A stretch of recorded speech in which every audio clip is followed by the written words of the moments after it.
आज की हमारी कहानी योगिनी नाम के हमारे लौंडे के ऊपर है, जो कि लाशों के ढेर से आगे बढ़ रहा होता है एक मिलिट्री बेस में। अपने भाई को आगे पीछे कहीं पे भी जितनी भी लाशें पड़ी होती है, इनसे कोई भी मतलब नहीं होता, इनसे कोई भी फर्क नहीं पड़ रहा होता। बस हमारे भाई के दिमाग में बस एक चीज रहती है, वो है एक असाका नाम की लड़की को ढूंढना। अपना भाई जैसे तैसे करके असाका जो होती है उसकी बेसमेंट तक पहुंच जाता है, उसको ढूंढ लेता है। हालांकि वहां पे उसे एक लड़की ने हॉस्टेज बना रखा था और योगिनी को मना कर दिया आगे मूव करने से, वरना वो इस लड़की यानी असाका को मार देगी। ऐसी बकवास करने के बाद ये लड़की सोचती है कि हमारे भाई योगिनी को रोक सकती है, लेकिन अपना योगिनी बस उसे देखता है एंड थोड़ी ही देर में वो लड़की मर जाती है। और उसी के साथ अपना भाई जो होता है योगिनी को बचा लेता है। हालांकि हमारे भाई को कुछ फर्क नहीं पड़ता कि लड़की मरी है कि जिंदा है, नहीं, हमारे भाई को मतलब है अपने मतलब से बस। एकदम से हमें दिखाया जाता है हमारे भाई की नींद खुलती है, उसके सामने एक लड़की होती है जिसका नाम होता है डोनोरा। वो लड़की कुछ ज्यादा ही पैनिक में होती है और हमारे भाई को जगा रही होती है। जैसे हमारा भाई उठता है वो लड़की बताती है, भैया तू कैसे सो सकता है इतने खतरनाक मौके पे। लड़की आजू बाजू की बॉडीज को पड़ी हुई देख के काफी सारी डरी हुई होती है, लेकिन हमारे भाई योगिनी के लिए काफी ज्यादा नॉर्मल बात है बॉडीज को देखना मरी हुई। क्या बोला तूने?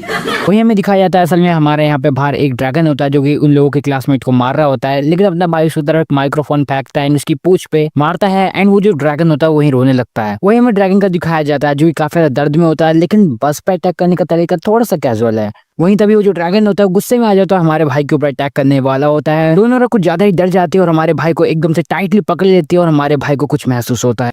समझ रहे हो? अंग हमारे भाई के रोम रोम खुल जाते हैं और अपना भाई बिल्कुल कुछ कह देता है और हमारे भाई की काली जबान जो होती है उस ड्रैगन को वहीं पे मार देती है। दोनों इस चीज को देख के काफी ज्यादा कंफ्यूज हो जाती है, भैया ये क्या सीन हो गया, ये एकदम से कैसे हो गया। लेकिन अपना जो भाई होता है चुपचाप से बैठ जाता है और गेम खेलना शुरू कर देता है। दोनों हमारे भाई पे चिल्लाते हैं और कहते हैं, अबे तू नालायक पागल वागल है क्या, तो ये तू क्या कर रहा है, इतने मुश्किल समय में तू गेम खेल रहा है। पर अपना भाई कहता है आके जाना ही कहाँ है हमें, अगर हम बाहर जाएंगे तो कोई पता नहीं है कि भाई क्या कोई अटैक कर दे, इसलिए तो यहीं पे बैठो, क्या दिक्कत है, जल्दी जल्दी जाने की क्या जरूरत है। डोनोरा कहती है हाँ ये भी ठीक बात है, लेकिन तभी अपना भाई कहता है चलो तुम मेरे को ये बताओ क्या क्या हम यहाँ पे आए कैसे, ये कौन सी कहानी चल रही है। तभी हमारी डोनोरा बताती है, देखो असल में सीन ऐसा है हमारे जिसमें भाई योगिनी और डोनोरा ये सब बैठे हुए थे, वो जो बस थी वो बस एक नॉर्मल ट्रिप की तरफ जा ही रही थी। वही हमें दिखाया जाता है जैसे ही ये एक टनल से गुजरती है ये लोग एक अलग ही वर्ल्ड में पहुंच जाते हैं। और उस अलग सी दुनिया में पहुंचने के बाद वहां पे एकदम से वहां पे शियोन नाम की एक मेज आ जाती है अंदर बस के। शियोन सबसे पहले बस में आके अपने आप को इंट्रोड्यूस कराती है, अपना नाम शियोन बताती है और इतने में एक टीचर से पूछता है कि यहाँ सीन क्या चल रहा है। शियोन कहती है बीच में बात काटेगा ले तेरी ऐसी की तैसी।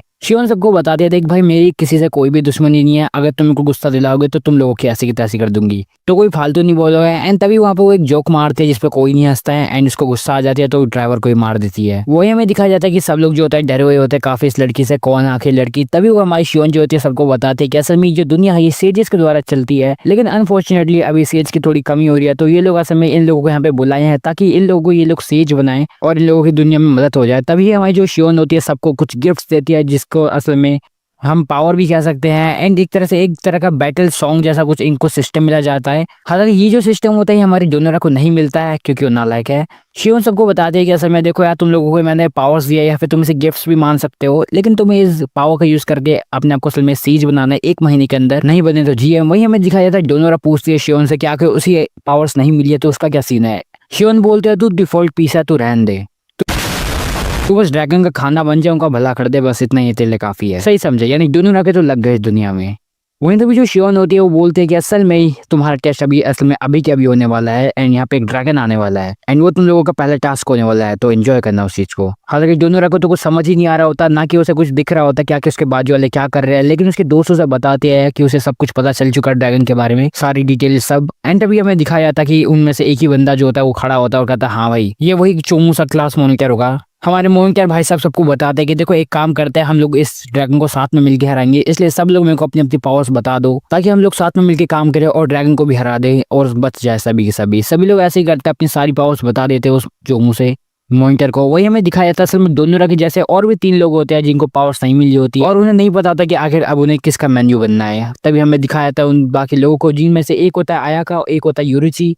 इतना इंपॉर्टेंट टाइम है हमारा भाई घोड़े बेच के नहीं अपनी इज्जत बेच के सो रहा होता है, बिल्कुल ही देख के तो लग रहा होता है हमारे भाई को बस सोने के अलावा कुछ नहीं आता, वही कर रहा है। तभी हमें दिखाया जाता है सारे बच्चे जिनके पास पावर्स होती है वो लोग बाहर चले जाते हैं बस के, लेकिन इससे पहले वो लोग बाहर जाते हैं जिनके पास पावर्स नहीं है, वो लोग हमारे भाई के पास आते हैं। जैसे कि डोनोरा वो हमारे भाई को उठाने की कोशिश करती है लेकिन अपना भाई उठता ही नहीं है। यूरिची या फिर यूं कि किरियो जो होता है असल में वो जैसी बाहर जाने वाला होता है उन लोगों चोमू मोनिटर जो होता है हमारे किरियो को रोक देता है और कहता है नहीं तू नहीं जा सकता बाहर, तुम लोग यहीं पे बैठो और थोड़ा सा पुण्य कर लो हमारे लिए, क्योंकि यहाँ पे अगर तुम लोग बैठोगे तो तुम लोग ड्रैगन के खाना बन जाओगे, जिससे हमारी मदद हो जाएगी। इतना क्या कि वो चोमू मोटा उन लोगों को सीट से ढक देता ताकि वो लोग बाहर ना आ पाए। तभी आया का जो होती है पूछते कि अरे यार तुम तो बड़े हो यार, मतलब भाई साहब आपके पास तो पावर है, आपको हम जैसे की मदद करनी चाहिए जिनके पास पावर नहीं है। लेकिन हमारा हीरो बोलता कि नहीं ऐसा नहीं है, यहाँ पे कुछ स्पाइडरमैन की मूवी नहीं चल रही है, यहाँ पे असल में तुम लोग खाना बनने वाले हो और हमारे लिए बस एक बर्डन बन जाओगे अगर हम तुम लोगों को प्रोटेक्ट करने लगे तो। इसलिए अपनी ये गंदी जबान अपनी शक्ल यहीं पे रखो और खाना बन जाओ और हमारे लिए थोड़ा काम करो। इतने में बाजू में एक लड़की होती है, उन लोगों को और खूबसूरत बना देती है ताकि अगर ड्रैगन वाला 20 मिनट में आ रहा होता तो अभी 10 मिनट में आ जाएगा। इसी के साथ थोड़ी सी बेइज्जती करने के बाद ये जो गिफ्टेड लोग होते हैं यहाँ से चले जाते हैं और हमारे नमूनों को यहीं पे छोड़ जाते हैं। ये लोग चले जाते हैं इन लोगों को यहीं पे छोड़ के ताकि ये लोग चारा बन जाए एंड ड्रैगन आ जाए इन लोगों को खा जाए। एंड तभी हमें दिखा जाता है एकदम से ड्रैगन आ भी जाता है। क्या मतलब ये तो ब्लिंकिट से भी फास्ट है, एकदम से वहां पे आ जाता है और इसी टाइम हमें दिखाया जाता है हमारे भाई की आंख खुलती है और इसी टाइम के थोड़ी देर बाद अपना भाई उसे मार देता है। तो अपने भाई को सारी कहानी समझ आ चुकी होती है कि आखिर यहाँ पे क्या हुआ है, क्या होने वाला है। पर अपने भाई को तो इस चीज की चिंता होती है कि भैया आखिर वो अपने वीडियो गेम को कैसे चार्ज करेगा।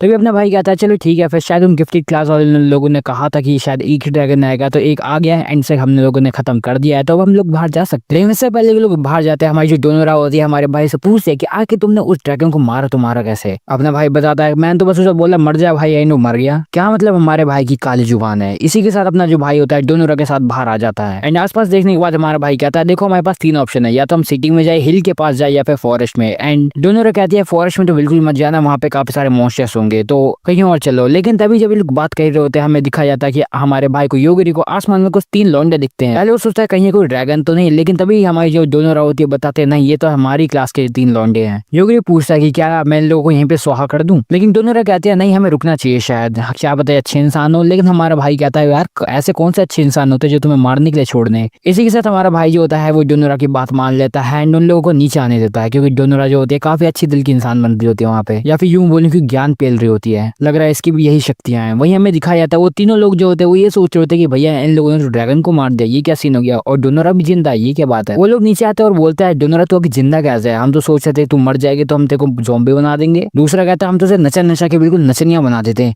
डोनोरा इन सब चीज़ों को सुनने के बाद हमारे भाई को कहती है मेरे ख्याल से शायद तुम सही कह रहे थे, इन लोगों को मार ही देना चाहिए, मारो साल।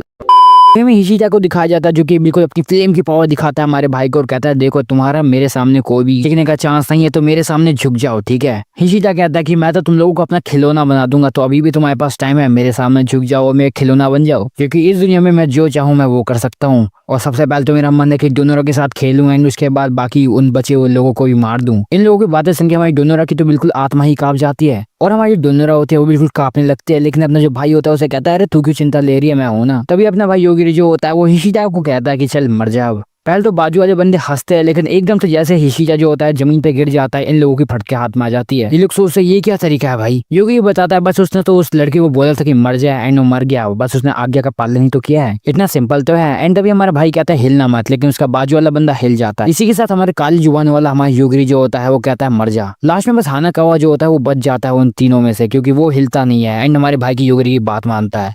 इससे पहले हमारा भाई उन लोगों को अपनी पावर समझाता है। वो हमारे हानाकावा को कहता है जा अपने पहले दोस्त को एक बार चेक तो कर ले मरे कि जिंदे हैं। हानाकावा अपनी हीलिंग पावर का यूज करता है जिससे वो किसी को भी हील कर सकता है, भले कैसी भी इंजरी हो। लेकिन ये लोग मर चुके थे इसलिए वो उन लोगों को हील नहीं कर पाता। और इस चीज को देखने के बाद हमारे जो हानाकावा होता है वो अपनी सारी उम्मीदें खो चुका होता है और हमारा भाई उससे कहता है हाँ भाई हो गई तसल्ली, अब मैं तेको अपनी पावर के बारे में बताता हूँ। हमारा भाई उसे बताता है कि देख भाई मैं किसी को भी इंस्टेंट डेथ दे सकता हूँ जस्ट बोल के। वैसे सही बताएं तो बोलने का भी कोई मैटर नहीं करता, बस सोच लो बस काम खत्म। ये सारी बातें सुनने के बाद हमारा जो हानाकावा होता है वो काफी डर चुका होता है और कहता है यार तुम आखिर ये कैसे कर सकते हो, तुमने मतलब इन लोगों को मार दिया भाई, ये गलत नहीं है, कहीं तुम ज्यादा आगे नहीं चले गए हो। इसी के साथ जैसे हमारा हानाकावा हमारे भाई के ऊपर अटैक करने ही वाला होता है, हमारे योगिरी उसे रोकता है और कहता है देख भाई अगर तूने मेरे को सोची भी कि मेरे पे अटैक करेगा तो भी तू मर जाएगा, यानी मेरी अगर तू पहली और दूसरी एबिलिटी दोनों को मिला दे फिर तो मेरे को मारना नामुमकिन के बराबर है। तू हाथ तो उठा के देख, तू अगला हाथ नहीं उठा पाएगा, इतना मैं गारंटी देता हूँ। इसी के साथ हमारा जो हानाकावा होता है वहीं पे रोने लगता है बैठ के। तभी हमारा जो योगिरी होता है वो उस लड़के से हानाकावा से पूछता है कि आखिर तुम्हें कोई बताया यहाँ पे सीन क्या चल रहा है। एंड तभी हमारा जो हानाकावा होता है वो हमारे भाई को बताता है कि असल में यहाँ पे इसका भी फर्स्ट टाइम ही है और असल में इन लोगों को असल में कुछ मेजेस के द्वारा बुलाया गया है जो कि डीमन लॉर्ड को सफर में निकल चुके हैं मारने के लिए। हालांकि जब तक डीमन लॉर्ड नहीं मरने वाला तो तब तक ये लोग अपने घर वापस नहीं जा सकते अपने नॉर्मल दुनिया में।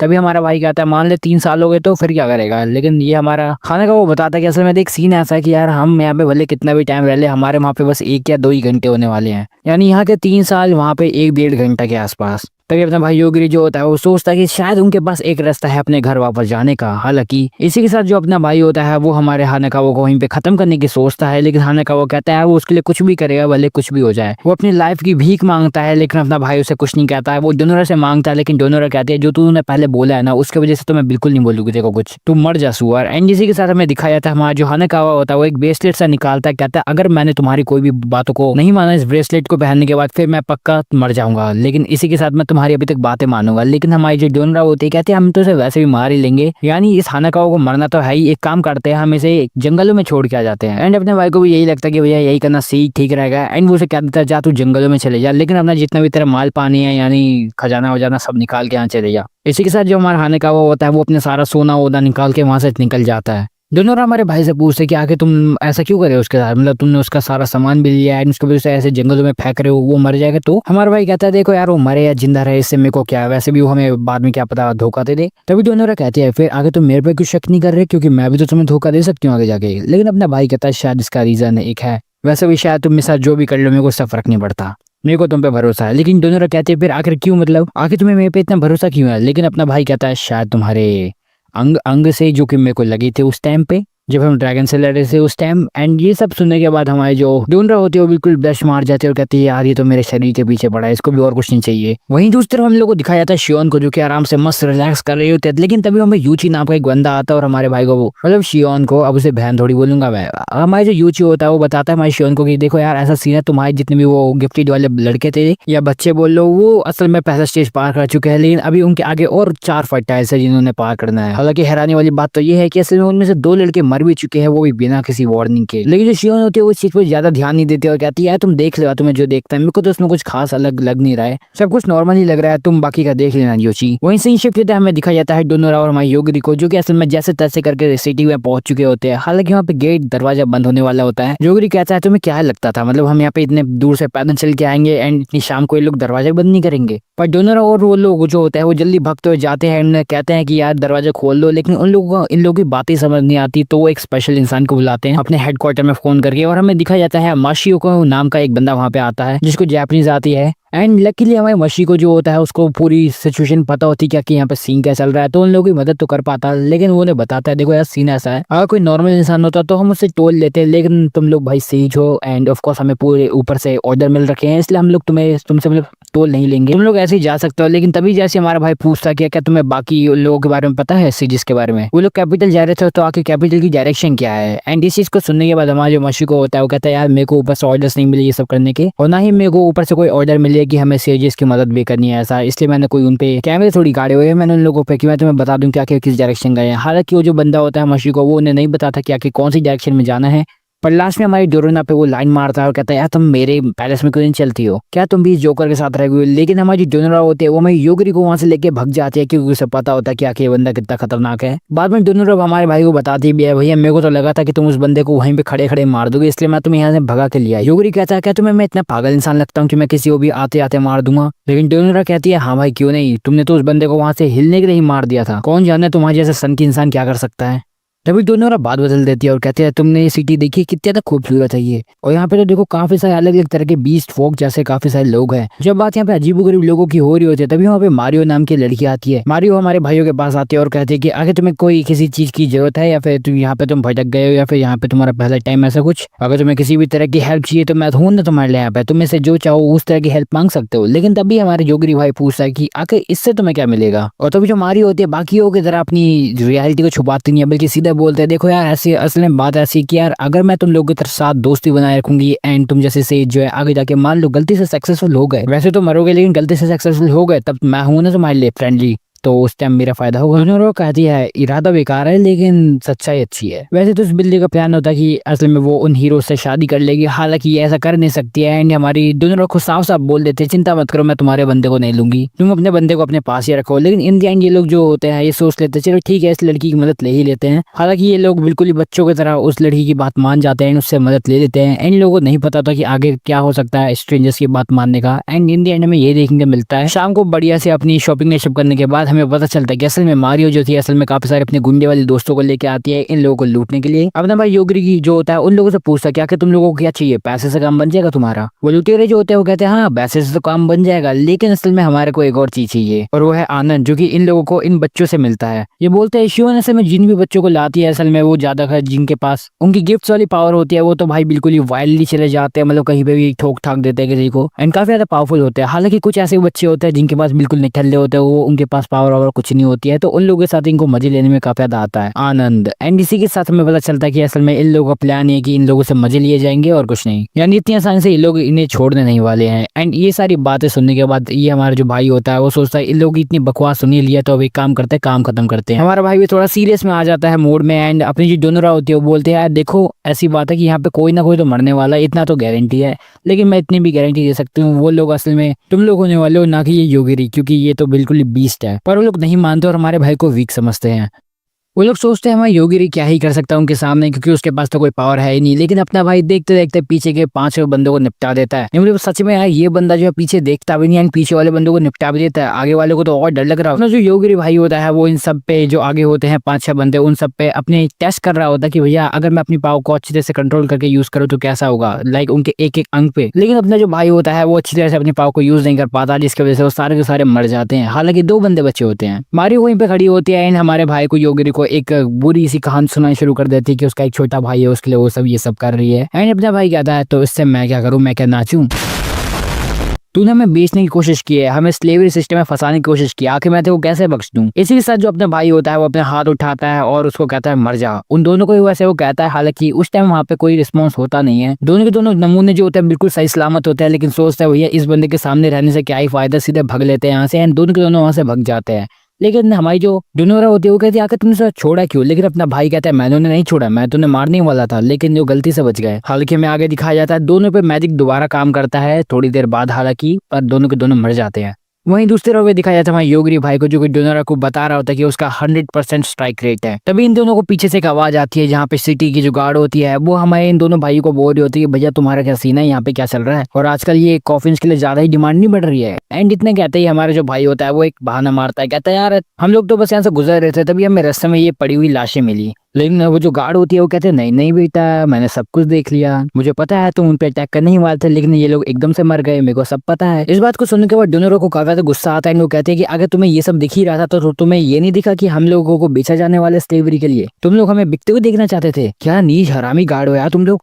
लेकिन तभी वो जो गार्ड होती है वो बोलते हैं नहीं नहीं असल में हम लोग तो बस तुम्हें फॉलो करने वाले थे, वो लोग तुम्हें बेचते, हम लोग तुम्हें उनका फॉलो करते एंड उसके बाद कुछ इन्फॉर्मेशन निकालते हैं जिससे बेसिकली ये लोग जिसकी तलाश कर रहे हैं वो उस तक पहुंच जाते हैं। हालांकि ऐसा हुआ नहीं क्योंकि इन लोगों ने रोक दिया ऐसे पहले ही, पर अगर वो लोग इन लोगों को ले जाते तो ऑफकोर्स इन लोगों के पास एक सेज की टीम है, उसका यूज करके ये लोग पहुंच जाते जैसे तैसे करके। तभी उन गार्ड में से एक मेंबर जो होती है वो बोलती है उस गार्ड को कि भैया ऐसा सीन है कि इन दोनों के पास ही पावर्स नहीं है कोई भी गिफ्ट के, और क्योंकि इन लोगों के पास पावर ही नहीं है तो आखिर ये लोग इन्हें कैसे मार सकते हैं, और ना हमारे पास इनके लिए फिर कोई अरेस्ट के लिए कोई सबूत होगा, तो इन दी एंड हमें इन्हें छोड़ना ही पड़ेगा। एंड वो गार्ड कहते हैं चलो ठीक है जाओ छोड़ दिया तुम लोगों को। एंड इतना कहने के बाद वो जो गार्ड की मेंबर होती है उनके पास आती है, उनसे माफी मांगती है। लेकिन अपना भाई कहता है अगर तुम्हें माफी मांगनी है तो हमें कहीं रहने के लिए जगह ही दे दो, हम लोग को थोड़ा ज्यादा भला हो जाएगा। एंड इतना सुनने के बाद उन्हें मिल भी जाता है बल्कि रात को वहाँ रुकने के लिए एक होटल में जगह है। एंड हमें पता चलता है हमारा भाई जो होता है वो डोनोरा से पूछता है कि क्या वो उसके साथ रहना पसंद करेगी रूम में एक अकेले या फिर अलग अलग लेगी, और हमारी डोनोरा जो होती है वो इनडायरेक्टली मना कर देते हैं कि ये कह के कि ये काफी ज्यादा एम्बैरेसिंग होगा, इसलिए हमारा भाई जो होता है कहता है ठीक है हम आजू बाजू में रख लेंगे अपने कमरे। वही हमें दिखाया जाता है हमारी जो डोनोरा होती है वो अपने कमरे में आ जाती है और आराम से जाके सोने की कोशिश करती है। हालांकि उसे तभी याद आता है कि आखिर हमारा भाई योगिरी क्या कर रहा होगा इस टाइम। वो सोच रहे होते हैं कि आखिर योगिरी ने उसे एक कमरे में रहने के लिए क्यों कहा होगा, क्या उसके कुछ प्लान्स होंगे या फिर कुछ ऐसा कुछ, और वो इस चीज को जस्ट रियलाइज करते हैं कि असल में अभी तक इस दुनिया में आने के बाद वो पहली बार अकेले है योगिरी से, यानी कि योगिरी अलग है एंड वो यहाँ अलग है, वरना वो दोनों साथ थे हर जगह। हमें तभी दिखाया जाता है डोनोरा सोचते कि क्या पता योगिरी उसे पसंद तो नहीं करता, वही सोचती है, पर उसे याद आता है अरे नहीं योगिरी ने तो सब क्लियर कर रखा है कि आखिर वो उसके बॉडी के पीछे ना कि किसी और चीज के। डोनोरा जब ये सब नौटंकी कर ही रही होती है तभी उसके सामने एक घोस्ट आ जाती है। डोनोरा पहले उस घोस्ट को देख के काफी ज्यादा हैरान होती है, लेकिन एकदम से नोटिस करते हैं कि इस घोस्ट के असल में जो शक्ल है वो उसकी बहन की शक्ल जैसा है। हालांकि उसकी बहन अभी जिंदा है, यानी रियल वर्ल्ड में पक्का उसकी बहन ने कोई कांड कर दिया जिसकी वजह से उन लोगों का जो फैमिली स्पिरिट है वो यहाँ पे आ चुकी है। वो स्पिरिट मुंह को भी क्लियर कर देते हैं कि असल में उसकी बहन से कोई भी लेना देना नहीं है, वो बस एक्चुअली यहाँ पे आई है डोनोरा की मदद करने के लिए। एंड तभी डोनोरा से पूछते हैं कि अच्छा तो उस टाइम तुम कहाँ थी जब मेरे पे असल में ड्रैगन ने अटैक किया था, मेरे को 2 बार स्लेवरी के लिए बेचा जाने वाला था। तब कहाँ थी तुम जब मेरे को तुम्हारी जरूरत थी। एंड इस चीज को सुनने के बाद जो घोस्ट होती है वो बताती है असल में उसे योगरी से थोड़ा डर लग रहा था। मोको बिल्कुल ऑनेस्ट होती है, वो बताते कि असल में उसे लग रहा था कि अगर वो उनके सामने आ गई एंड गलती से भी गलत इंप्रेशन बना दिया योगरी के सामने तो उसका तो खत्म है भाई सीन। इन एंड मोको जो होती है वो साफ साफ बता देती है असल में उसे योगरी से काफी ज्यादा मतलब डर सा लगता है कि भैया ये बंदा तो मेरी एग्जिस्टेंस ही खत्म कर देगा, कुछ भरोसा नहीं है, बड़ा सनकी इंसान है। लेकिन तभी हमारे जो दोनों मोको से पूछते हैं कि आखिर तुम मेरी ये बताओ तुम मेरी मदद कैसे कर सकती हो। तभी हमारी जो मोको होती है उसे बताते हैं देखो असल में मैं तुम्हें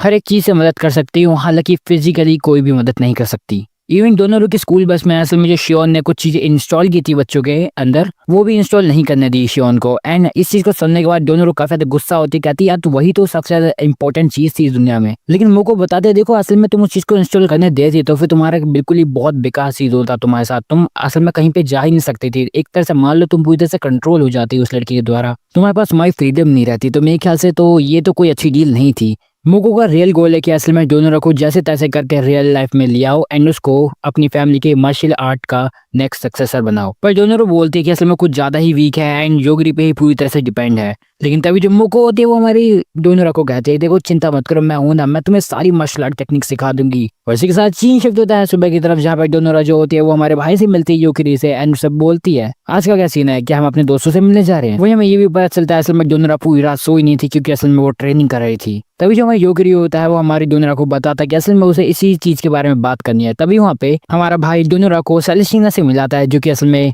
योगरी को उसके सारी जितने भी दोस्त है कहाँ पे हैं उनकी लोकेशन क्या है ये सब बता देती है। साथ ही साथ उसके गेम के लिए एक चार्जर भी देती है ताकि उसका फायदा हो जाए। एंड ऑफ कोर्स अपने भाई पे पैसे की कमी तो है नहीं। और सेलेस्टीना सिर्फ उन लोगों की इतनी ही मदद नहीं करती बल्कि उन्हें वो असल में 2 टिकट भी देती है कैपिटल की तरफ जाने के लिए। और एक जगह का एड्रेस भी बताते हैं जहाँ पे उन लोगों को उनके दोस्त मिल सकते हैं। और बाई चांस अगर तुम लोग ये सोचो कि भैया हमारे भाई पे इतना पैसा कहाँ से रहा कि इतनी सारी चीजें, तो याद हो तुम लोगों को हमारे भाई ने 3 लॉन्डो को लूटा था। तो पैसे की कमी तो है नहीं बल्कि हमारा भाई जो होता है अपने बचे हुए पैसे को इन्वेस्टमेंट में भी रखवा लेता है। क्या मतलब यो गरीब बनिया है। वही हमें सीन शिफ्ट होता है वो दिखाया जाता है हमारा भाई जो होता है जब हमारी दोनों के साथ बैठते हुए जा रहा होता है कैपिटल की तरफ, तभी वो भी अपना मस्त गेम खेलते हुए तभी हमारे भाई को कुछ सेंस होता है एंड वो एकदम से हमारी दोनों को बिल्कुल पीछे ढकेलता है। हालांकि हमें तो रोमांटिक सीन लग रहा था लेकिन तभी देखने को मिलता है कि समय ऊपर से छत फटती है उस ट्रेन की और हमें देखने को मिलता है कि समय यहाँ पे एक सेज है जो कि एक रोबोट से लड़ रहा है, वो भी बिल्कुल ही आजू बाजू ना देखते हुए। साथ में हमें लियन नाम की एक वेम्पायर सेज से भी मिलाया जाता है जो कि असल में उन्हीं सिटी गार्ड से बात कर रही होती है। एंड वो जो सिटी गार्ड होता है असल में कुछ बंदों को लेके आए होते हैं। असल में ये लोग बता रहे होते हैं हमारी योगरी के बारे में, उस वेम्पायर के बजाय एक बंदा था उसने पता नहीं क्या किया इन लोगों पे,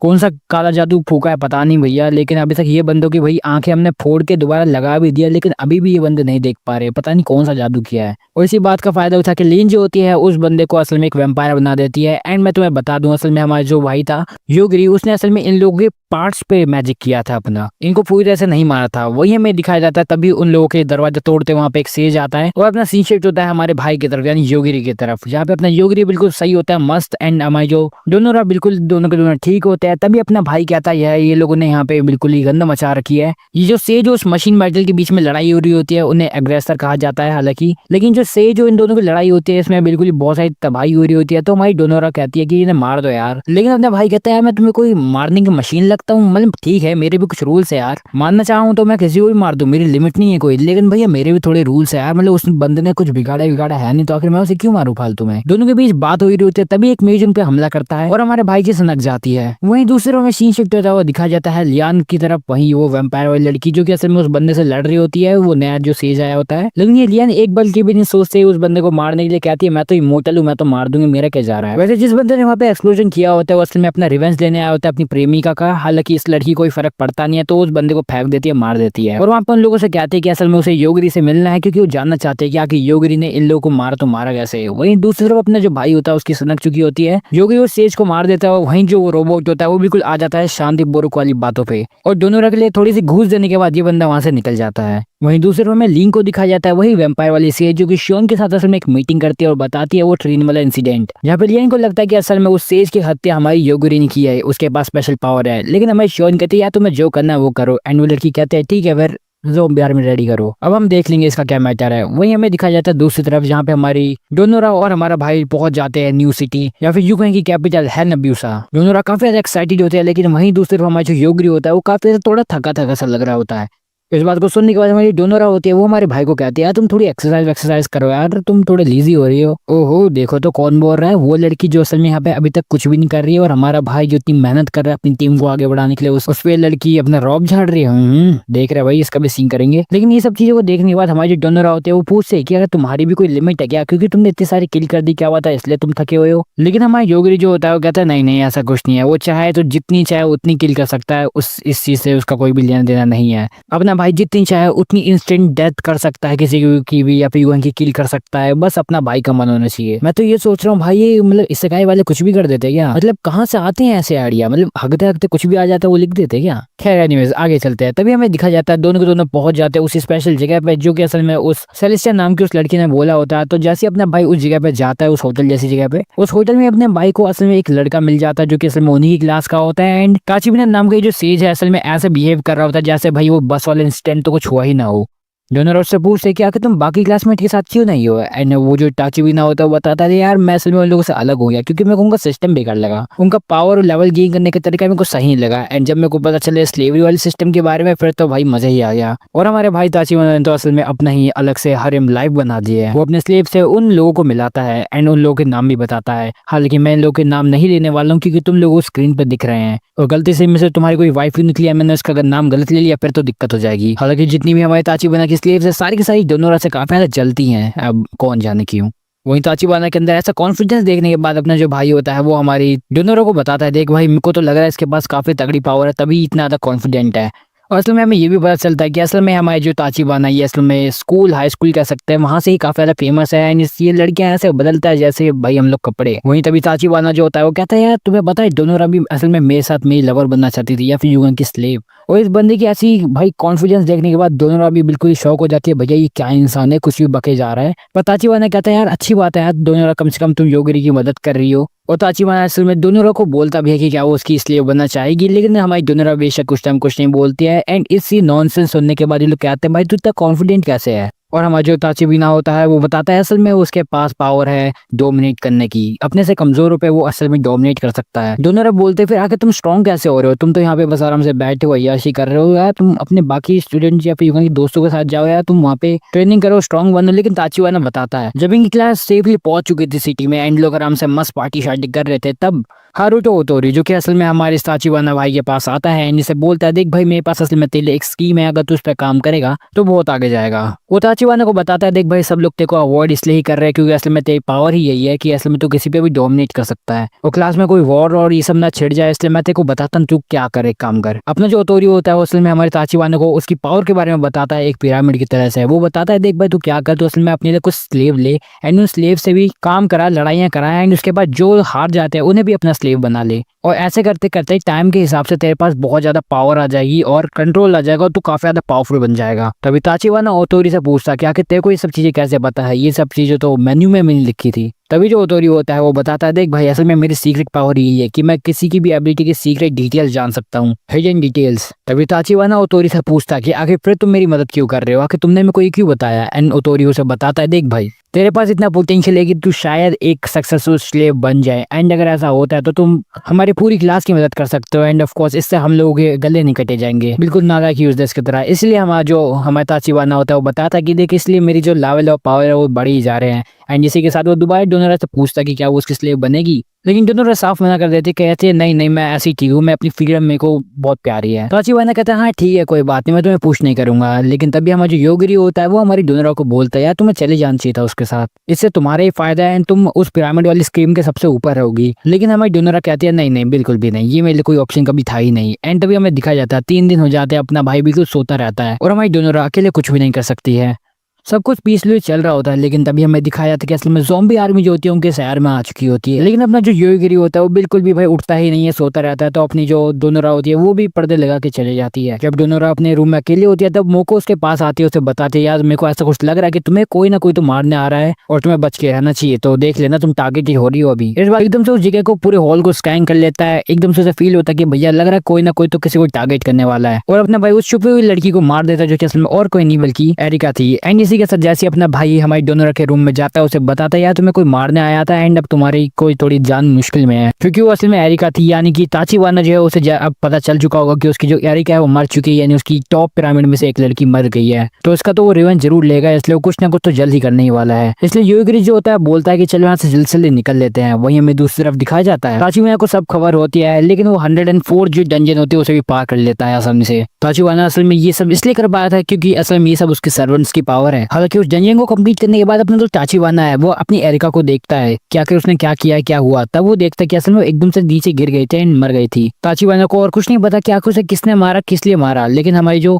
उफमैनिया नाम की उसकी एक सर्वेंट है वो बताती है कि असल में एरिका जो है वो दोनों रोआ से असल में जल रही थी, इसलिए वो उसे मारने गई थी, हालांकि वहीं पे खुद मर गई। ताचिवाना बताता है कि असल में उसे एरिका से मतलब नहीं है, असल में उसके सर्वेंट से उसे मतलब है कि आखिर वो जिनको लाई है इस ग्रुप में कहीं वो न चले जाए। वहीं दूसरे में दिखाया जाता है हमारी रीजा को, जो कि असल में हमारे भाई का रास्ता ब्लॉक कर देती है अपने आइस मैजिक से, पर हमारा भाई आइस को बोलता है मर जाए, वो मर जाता है। मतलब लिटरली आइस को भी मार देता है अपना भाई, इवन हर एक चीज को, नॉन लिविंग थिंगों की लिविंग भाई सब मर जाते हैं भाई के सामने। मतलब कौन सा नशे करके कहानी लिखी गई थी, मेरे को तो पहले ये बता दो भाई। राइट है, बिल्कुल नशे में लग रहा है। खैर तभी जो हमारी रीजा होते हैं वो वहीं पे हार मान लेती, कहती कि मैं आपसे और क्या ही लड़ूं, तुम तो पहले से इस मैच को जीते हुए हो। वो बताते हैं असल में काफी सारे सर्वेंट्स है जो कि असल में डोरोनोवा के ही पीछे पड़े हुए हो और एरिका की भी उसी के पीछे थी। वहीं तभी डोरोनोवा के ऊपर एक और स्नीक अटैक होता है, लेकिन डोरोनोवा अपने पहले किल कर देती है उसे मार के। और इसी टाइम पे मौके का फायदा उठाते हुए रीजा जो होती है अपना एक हथियार निकालने की कोशिश करती है, लेकिन अपना जो भाई होता है योगिरी वो इस चीज को देख लेता है, उसी टाइम रीजा को मार देता है एज पर देयर डील। अब हमें दिखाया जाता है कि बस चेल्सी और उसकी जो डॉल्स है बस वही बची है, लेकिन अपना भाई उन डॉल्स को भी वहीं पे मार देता है। और चेल्सी जो होती है एक स्मार्ट चॉइस का यूज करती है, वो ताचिवाना को बिट्रे करके हमारे जो भाई होता है योगिरी उसे सब कुछ सारी की सारी बातें बता देती है एक छोटी बच्ची की तरह। वही हमें दिखाया जाता है कि अब हमारे ताचिवाना पे और कोई चारा बचता नहीं है एंड वो सोचते थे कि अब वो उन लोगों के ऊपर अपना स्पेशल अटैक करेगा कॉकरोच का।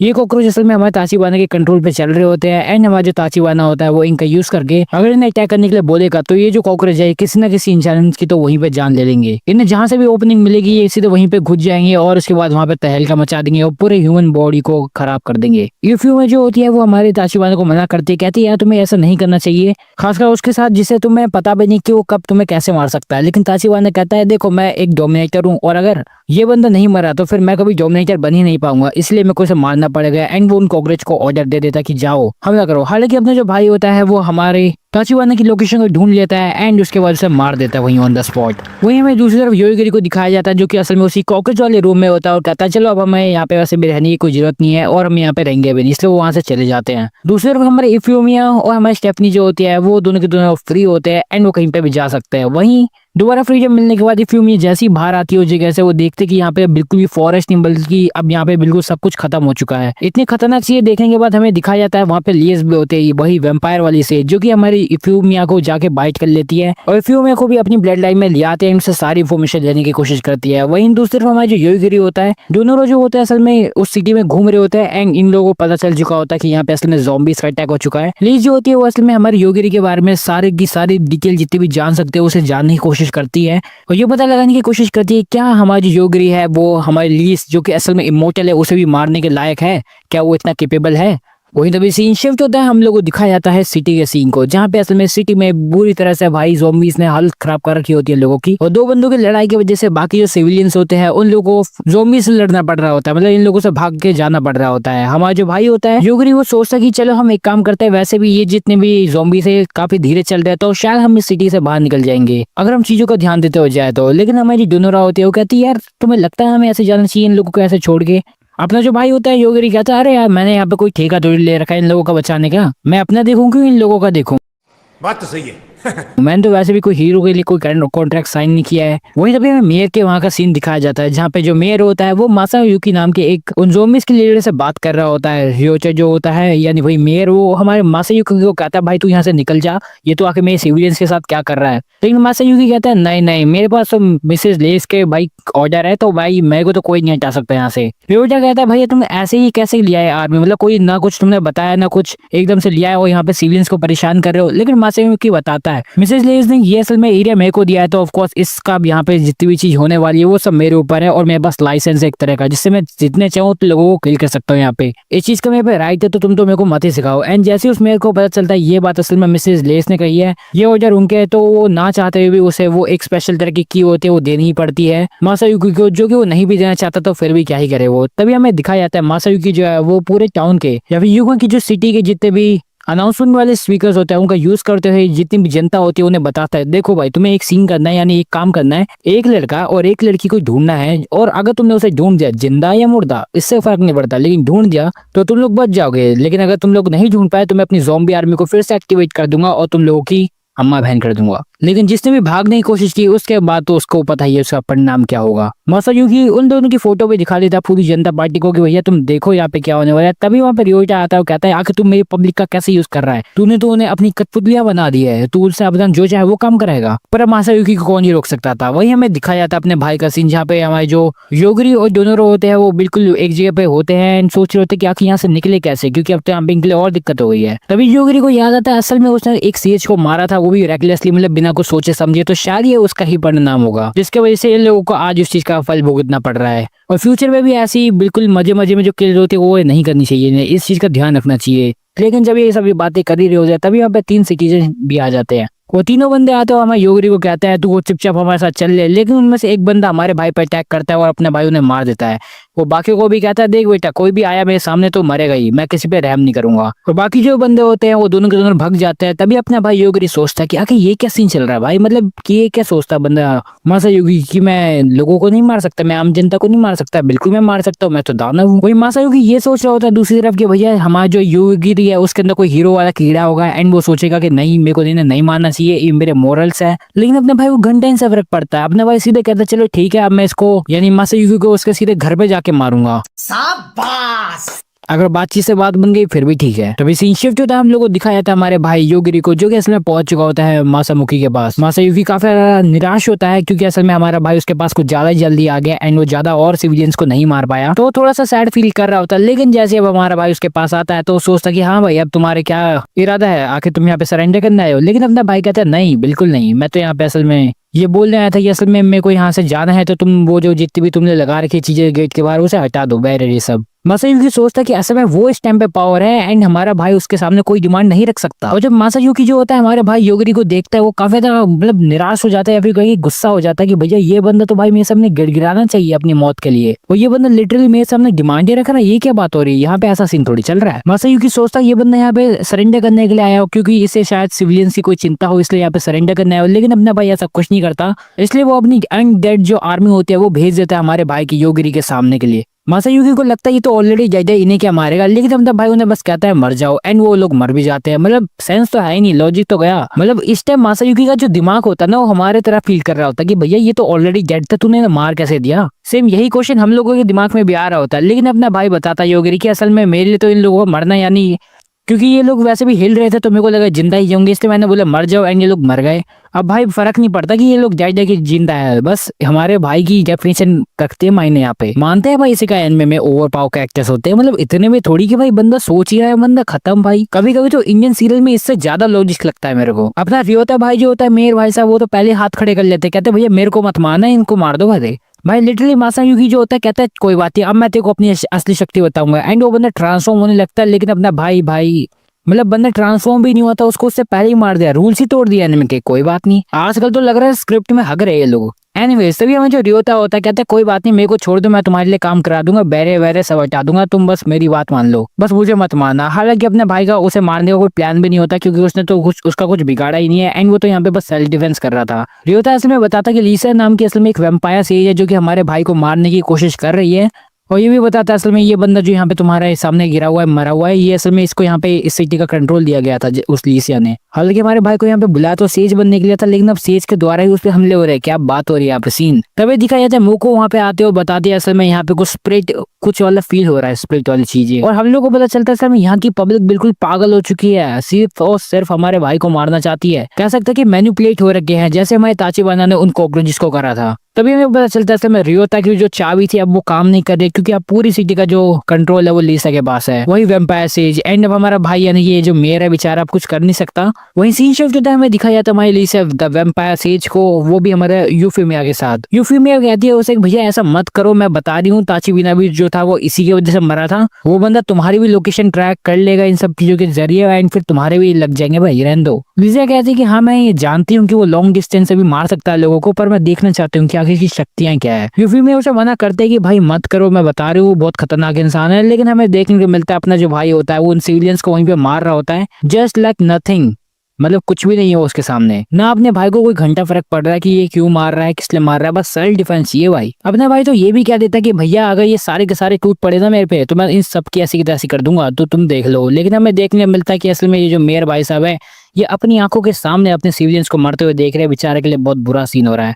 वहीं दूसरी तरफ जो लीसिया होती है वो कहते हैं कि ये जो जाइंट मॉन्स्टर वहां पे जा रहा है ना, ये सिर्फ हमारा पहला एक स्टार्टिंग मूव होने वाला है इस सिटी में तबाही मचाने का। ये जैसे ही जाइंट मॉन्स्टर वहां पे अंदर जाएगा हमारा योगरी जो है वो उसे मारेगा एंड उसके बाद वो वैसे भी अपने आप को क्लोन में बदल देती है मल्टीपल, ताकि थोड़ी सी परेशानी हमारे भाई को उस रियल वाली को ढूंढने के लिए। एंड साथ ही साथ यहाँ पे असल में इन्हें तबाही भी मचानी है। जैसे ही बड़ा मॉन्स्टर मरेगा वैसे ही हमारी जो लीसिया है वो असल में वहाँ पे बमबारी करा देगी अपनी इन्हीं क्लोन्स के द्वारा, और सिविलियंस के अंदर काफी एक बुरा इफेक्ट पड़ेगा इस चीज से कि हमारे भाई ने उस जाइंट मॉन्स्टर को मारा, उसके बाद ये तबाही। वहीं हमारी जो लीसिया होती है ये सारा प्लान हमारे यूफीमिया को बता रही होती है कि अब हमारा जो डार्क मॉन्स्टर है वो उसे एक्सपेक्ट करते कि वो किल हो जाए हमारे भाई के द्वारा यानी योगरी के द्वारा, ताकि फिर वो अपने क्लोन्स का यूज करे एंड उसके बाद आगे का प्लान कंटिन्यू करे। वहीं हमें दिखाया जाता है पूरी जो सिटी होती है उसके लोग भी सब चीजें देख रहे होते हैं कि कैसे उनके इंफ्रास्ट्रक्चर की उनके बिल्डिंग्स की अम्मा बहन हो रही है। अपने भाई का योगरी का कोई प्लान तो होता नहीं कि वो इस मॉन्स्टर को मारे, लेकिन उसे जैसे लगता है कि शायद ये जो मॉन्स्टर ये पूरी सिटी के सिविलियंस को मार देगा,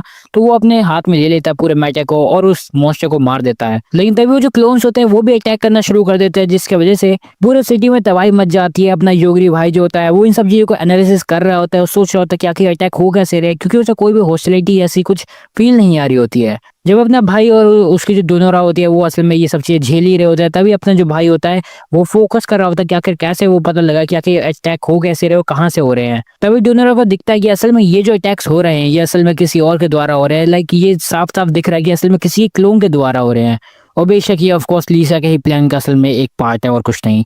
हमारा भाई इस चीज को भी पता लगा लेता है और कहता है ये शायद कोई लीसा का ही कोई काउंटर अटैक ऐसा कुछ है। लेकिन असल में दिक्कत है कि असल में हमारा जो भाई है वो इस चीज को देख नहीं पा रहा है। लाइक वो इतनी तेजी से आ रहे कि भैया अटैक हो भी जा रहा है, अपना भाई उन्हें देख भी नहीं पा रहा, जिसकी वजह से अपना भाई उन्हें सेंस भी नहीं कर पा रहा है एंड वो उस तक पहुंच ही नहीं सकता लीसा की तरफ। हालांकि जो मेयर होता है कहता है अच्छा ऐसी बात है क्या, बस लो भाई मैं तुम्हें बताता हूँ क्या कहाँ गिरने वाला है अगला वाला।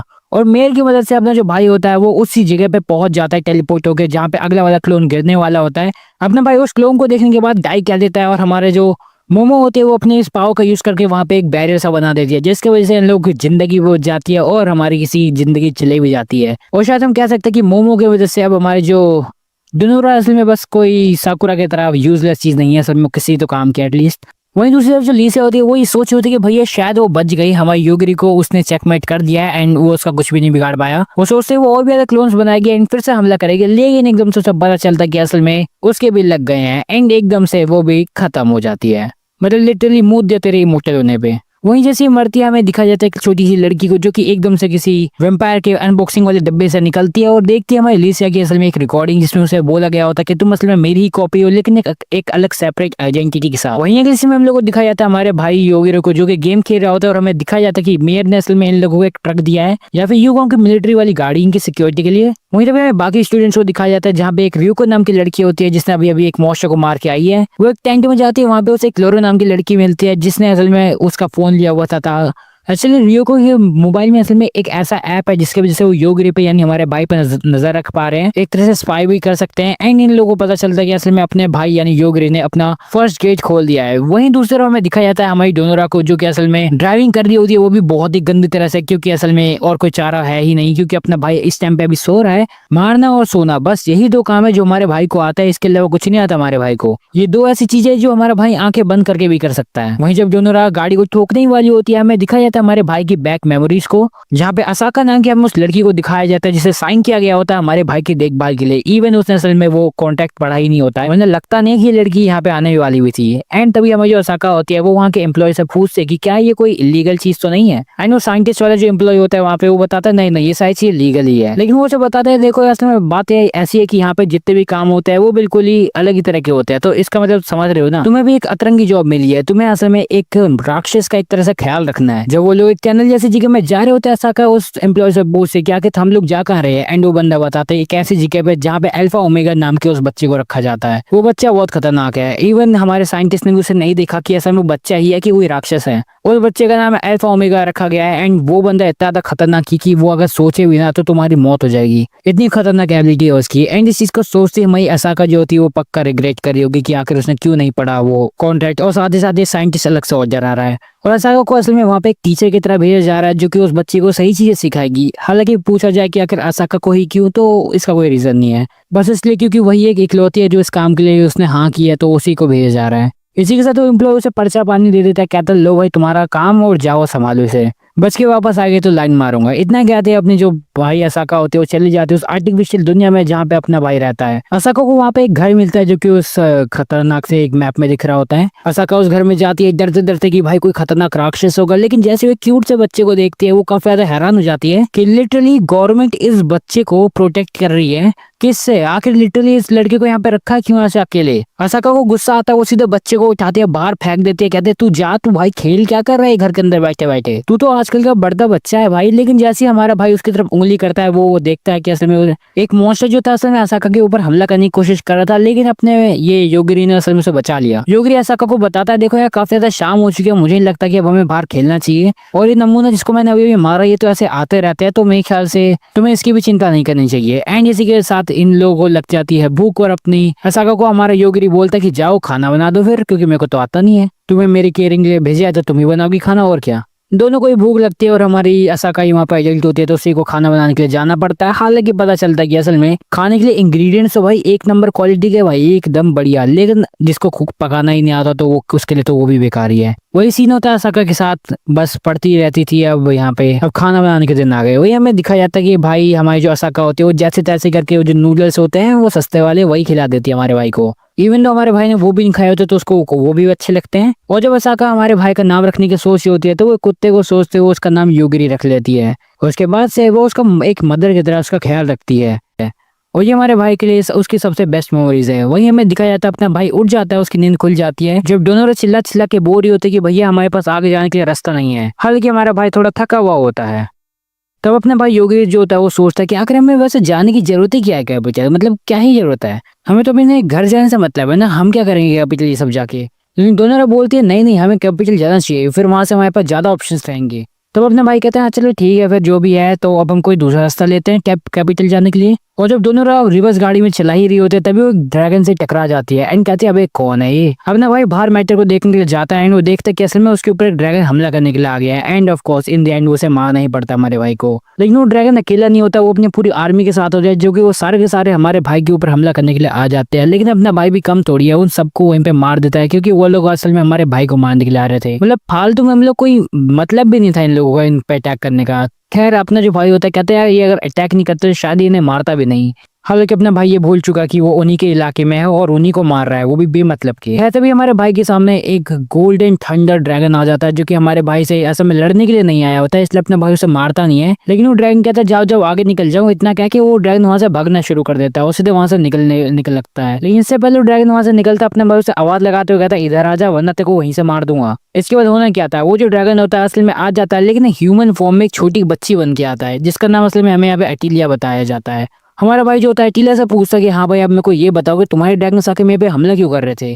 अटीला उन्हें बताते कि असल में वो उन लोगों पे इसलिए हमला करे थी दोनों रुपए क्योंकि असल में वो लोग ये टेस्ट करना चाहते थे क्या वो इतने लायक भी हमारे स्वॉर्ड मास्टर से लड़ने के लिए। हमारा भाई कहता है कौन सा स्वॉर्ड मास्टर, हम तो जानते भी नहीं। एंड हमारी जो अटीला होती है कहती है तुम्हें यही नहीं पता तुम यहाँ पे आए किस लिए। फिर अपना भाई कहता है ओ हाँ हम तो कैपिटल जा रहे थे। एंड इतना कहते जब वो जाने ही वाले होते अटीला उन्हें कहते हैं नहीं नहीं तुम यहाँ नहीं जा सकते, वापस तुम लोगों को पहले मेरे साथ जाना पड़ेगा और स्वॉर्ड मास्टर से मिलना पड़ेगा क्योंकि तुम लोगों ने वैसे मेरी आधी आर्मी खत्म कर दी, आधी क्या पूरी खत्म कर दी, ऐसे मेरी बेइज्जती ना हो जाए स्वॉर्ड मास्टर के सामने, इसलिए तुम लोग प्लीज वहाँ पे चल लो। योगरी को पता चलता है कि असल में स्वॉर्ड मास्टर असल में एक सीएस के बराबर है, इसलिए शायद उसके पास हमारे रियल वर्ल्ड में जाने के लिए कोई इन्फॉर्मेशन हो, इसलिए अपना भाई मान जाता है। वैसे भी रास्ता तो ब्लॉक है कैपिटल जाने के लिए, तो यहाँ पे बैठ के और ताश के पत्ते खेलते, इसलिए वो लोग सोचते चलो ठीक है चलते ही है वहाँ पे। और वैसे भी ये लोग ने बोलते कि ये उन लोगों को लेके जाएगी वहाँ पे कैपिटल की तरफ अगर ये लोग जीत गए तो। अभी हमें दिखा जाता है अटीला जो होती है उन्हें एक ऐसी जगह पे लेके आती है जहाँ पे असल में काफी सारे कैंडिडेट्स होते हैं, और अटीला उन्हें कहते हैं ये सारे के सारे असल में यहाँ पे पैदल आए हैं, हालांकि यहाँ पे असल में कार से नहीं आ सकते, लेकिन अपना जो वहाँ पे स्वॉर्ड मास्टर होता है वो कहते हैं नहीं नहीं कोई दिक्कत नहीं है, तुम जैसे चाहो वैसे आ सकते हो। लेकिन हालांकि हमें लगता है ये बंदा काफी ज्यादा अच्छा दिल का है,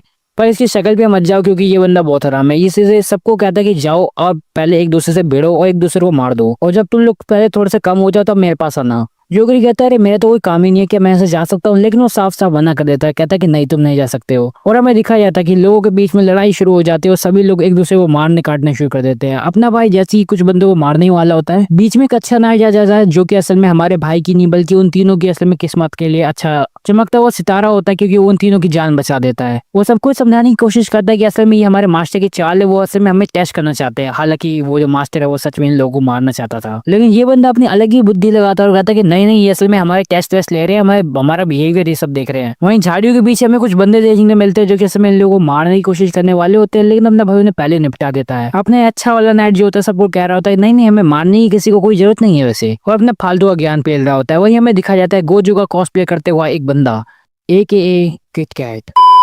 लिटरली बंदा दो हिस्सों में बटा हुआ है और हमारी डोनोरा से मांग रहा होता है वो क्रिस्टल उसके हाथ में, और जैसे ही डोनोरा उसे देते वो क्रिस्टल वो सीधे नॉर्मल फॉर्म में आ जाता है। हालांकि ऐसा गोजू नहीं कर सकता। वही हमें तभी देखने को मिलता है गिनती कुछ 4 से 5 बंदे बचे होते हैं, तो स्वॉर्ड मास्टर कहता है हाँ भाई चलो अब अगले स्टेज पे चलते हैं। वहीं जो दूसरे हमारे अकेला होते हैं वो हमारे भाई को कहती है आप प्लीज तुम जीत जाना है, मेरी प्रमोशन हो जाएगी, मेरे को अपना असिस्टेंट या सेक्रेटरी बना देना भैया।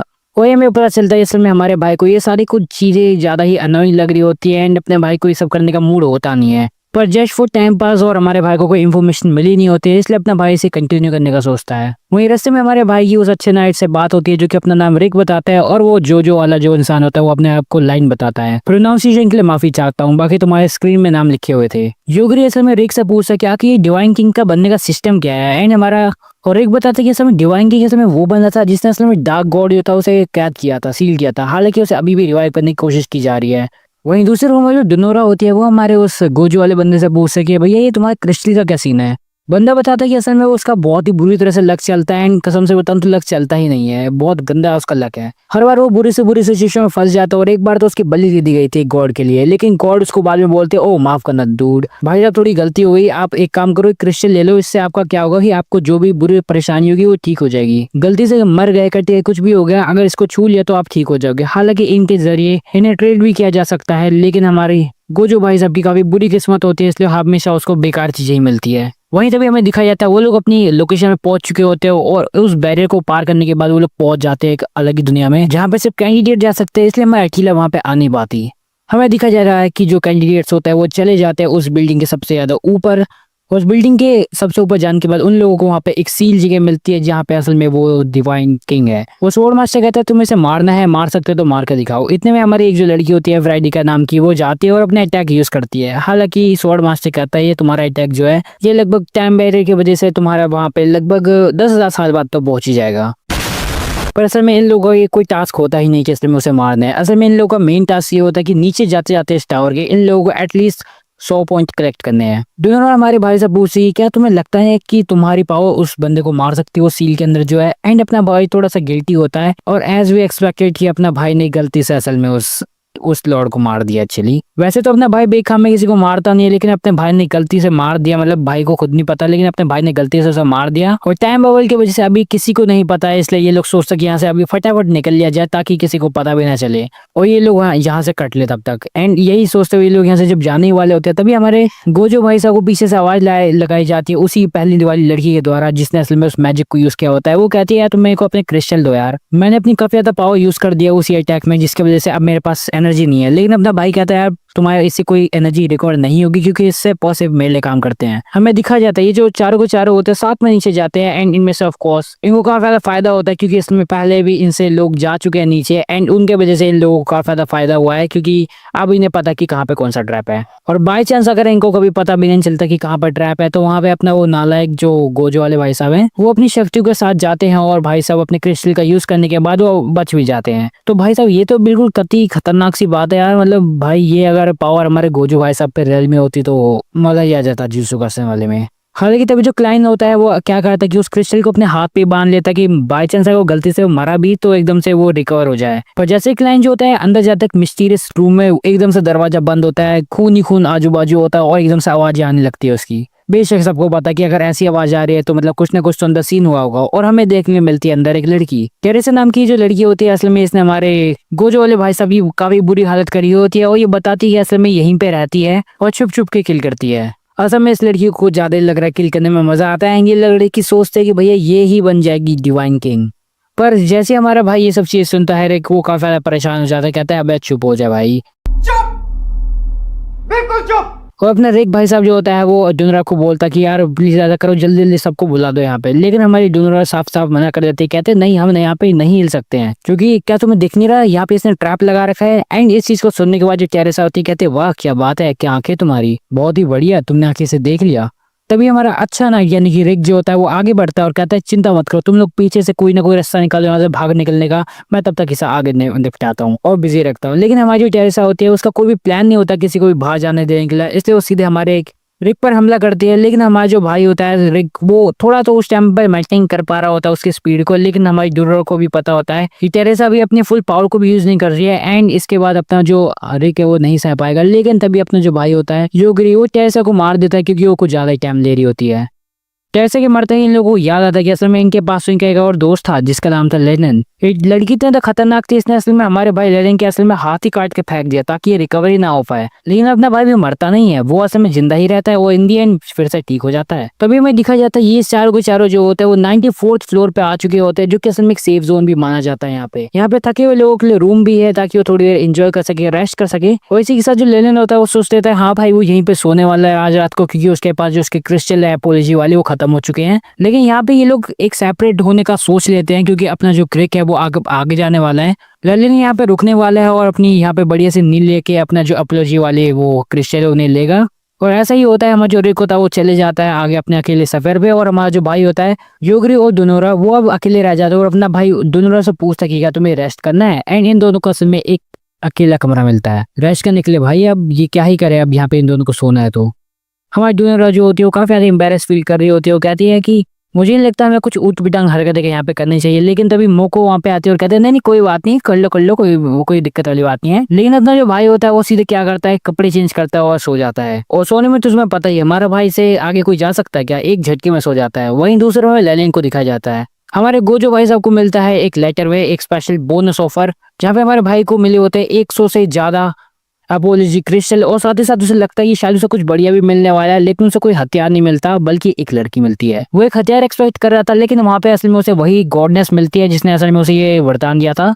वो गॉडनेस कहती है अरे मैं तो बस तुम्हें देखने आई थी, या तुम जिंदा भी हो, मतलब कैसे जी रहे हो तुम ऐसी जिंदगी, पिछले दिन 15 बार मर चुके हो तुम, मतलब कि एक दिन का 15 बार मरना एवरेज, भाई क्या ही बात है। लेकिन वो गॉडनेस हमारे भाई को एक अलग ही पावर दे जाती है कि अब वो कितनी बार भी मरे फर्क नहीं पड़ता, वो एक ही जगह पे स्पॉन होगा। वहीं दूसरे रूम में दिखा जाता है कि असल में बिल्डिंग में कुछ प्रॉब्लम आ गई है, कि असल में यहाँ पे एक कैलकुलेशन में दिक्कत हो रही है कि असल में जितनी भी सोर्स कलेक्ट की गई है और जितनी सोर्स डाई हुई है उन दोनों के नंबर में डिफरेंस आ गया है। हालांकि स्वॉर्ड मास्टर बोलता है कोई दिक्कत नहीं है, हम अपने वो डीमंस वाली पावर का यूज कर लेंगे, वैसे भी सोर्स की कमी तो है नहीं, तो बैरियर में हमेशा से कोई दिक्कत तो आने नहीं वाली है। वहीं दूसरे रूम में दिखा जाता है एक नीले बाल वाली लड़की जो कि असल में एक ऐसे फील्ड की तरफ बढ़ रही होती है जहाँ पे असल में धमाके हो रहे होते हैं। असल में इस लड़की का नाम है आओई, जो कि असल में इस बंदे से मिलने आई है। हमारा भाई साउतो जो कि असल में जानता है कि असल में लड़की यहाँ पे क्यों आई है, क्योंकि असल में लड़की उसे चेक करती है पहले कि आखिर ये वही बंदा जिसकी वो तलाश कर रही है, जिसके लिए वो यहाँ पे आई है। वो यहाँ पे असल में साउतो को रिक्रूट करने के लिए आई है, लेकिन हमारे भाई जो है वो असल में यहाँ पे एक पीसफुल लाइफ जीना चाहता है। हालांकि उसके पास वो गिफ्टेड पावर्स भी है, पर वो किसी सेज बनने से ज्यादा प्रेफर यहाँ पे रहना शांति से पसंद करेगा, इसलिए वो हमारे आओई पे हमला करता है अपनी टेंटिकल्स से। हालांकि आओ की जो पावर होती है वो असल में हमारे उस भाई की टेंटिकल्स को बेकार कर देती है। हमारे भाई की सारी टेक्निक बर्बाद होने के बाद वो अपनी स्वॉर्ड से हमला करता है। आओई को बस हमारे भाई की स्वॉर्ड से बचना होता था एंड उसके बाद वो उसे पूरी तरह से खत्म कर सकती थी।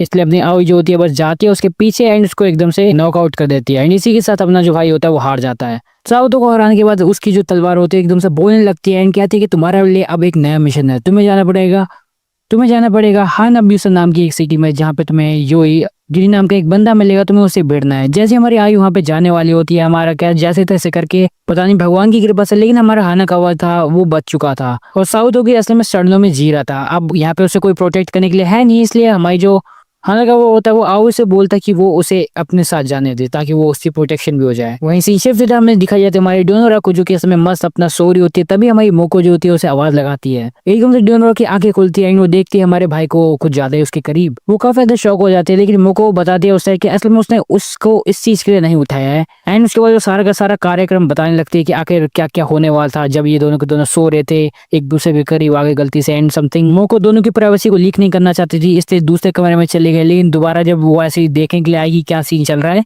बस पीक कर रही थी थोड़ा सा, तभी वो यहाँ पे इस दीवार में अटक गई एंड अब इसके अंदर घुसे जा रही है। शायद ये सब हो रहा है इस टावर के मैकेनिज्म की वजह से एंड वो सारी स्पिरिट्स को कलेक्ट कर रहा है। इसलिए जो हमारी मोको है वो असल में फंस चुके हैं यहाँ पे और तभी अपना जो भाई होता है वो एकदम से उठ जाता है। हालांकि डोनोरा जो होती है कहती है मेरे को माफ करना, आपने मेरी काफी मदद की एंड उसकी लास्ट विशेष की गा रही होती है एक तरह से, उसको लास्ट में थैंक यू बोल रही होती है, लेकिन अपना भाई जो होता है वो उस दीवार की तरफ टच करता है और कहता है डाई, और उसका मैकेनिज्म डाई हो जाता है। ऑफकोर्स इस इलॉजिकल एनिमे से हम और कहीं एक्सपेक्ट कर सकते थे, लेकिन ऑफकोर्स ये काम कर गया।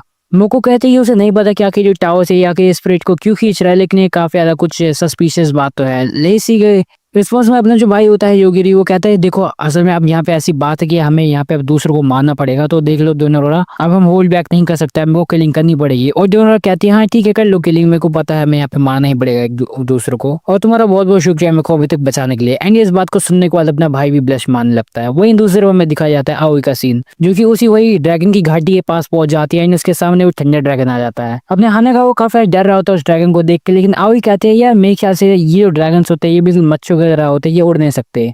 और एकदम से वो जो ड्रैगन होता है वो नीचे गिर जाता है एंड हमारा जो आओई होती है वो बताती है कि असल में वो जैसा चाहती है वैसी इस दुनिया को बना सकती है, यानी वो जैसा सोचेगी वैसी ये दुनिया हो जाएगी। ये होती है ना कंपटीशन वाली बात। फाइनली अवर दी अपोनेंट, वही हमें दिखाया जाता है आओई जो होती है वो आगे बढ़ जाती है हमारे इस बोंदू को लेके।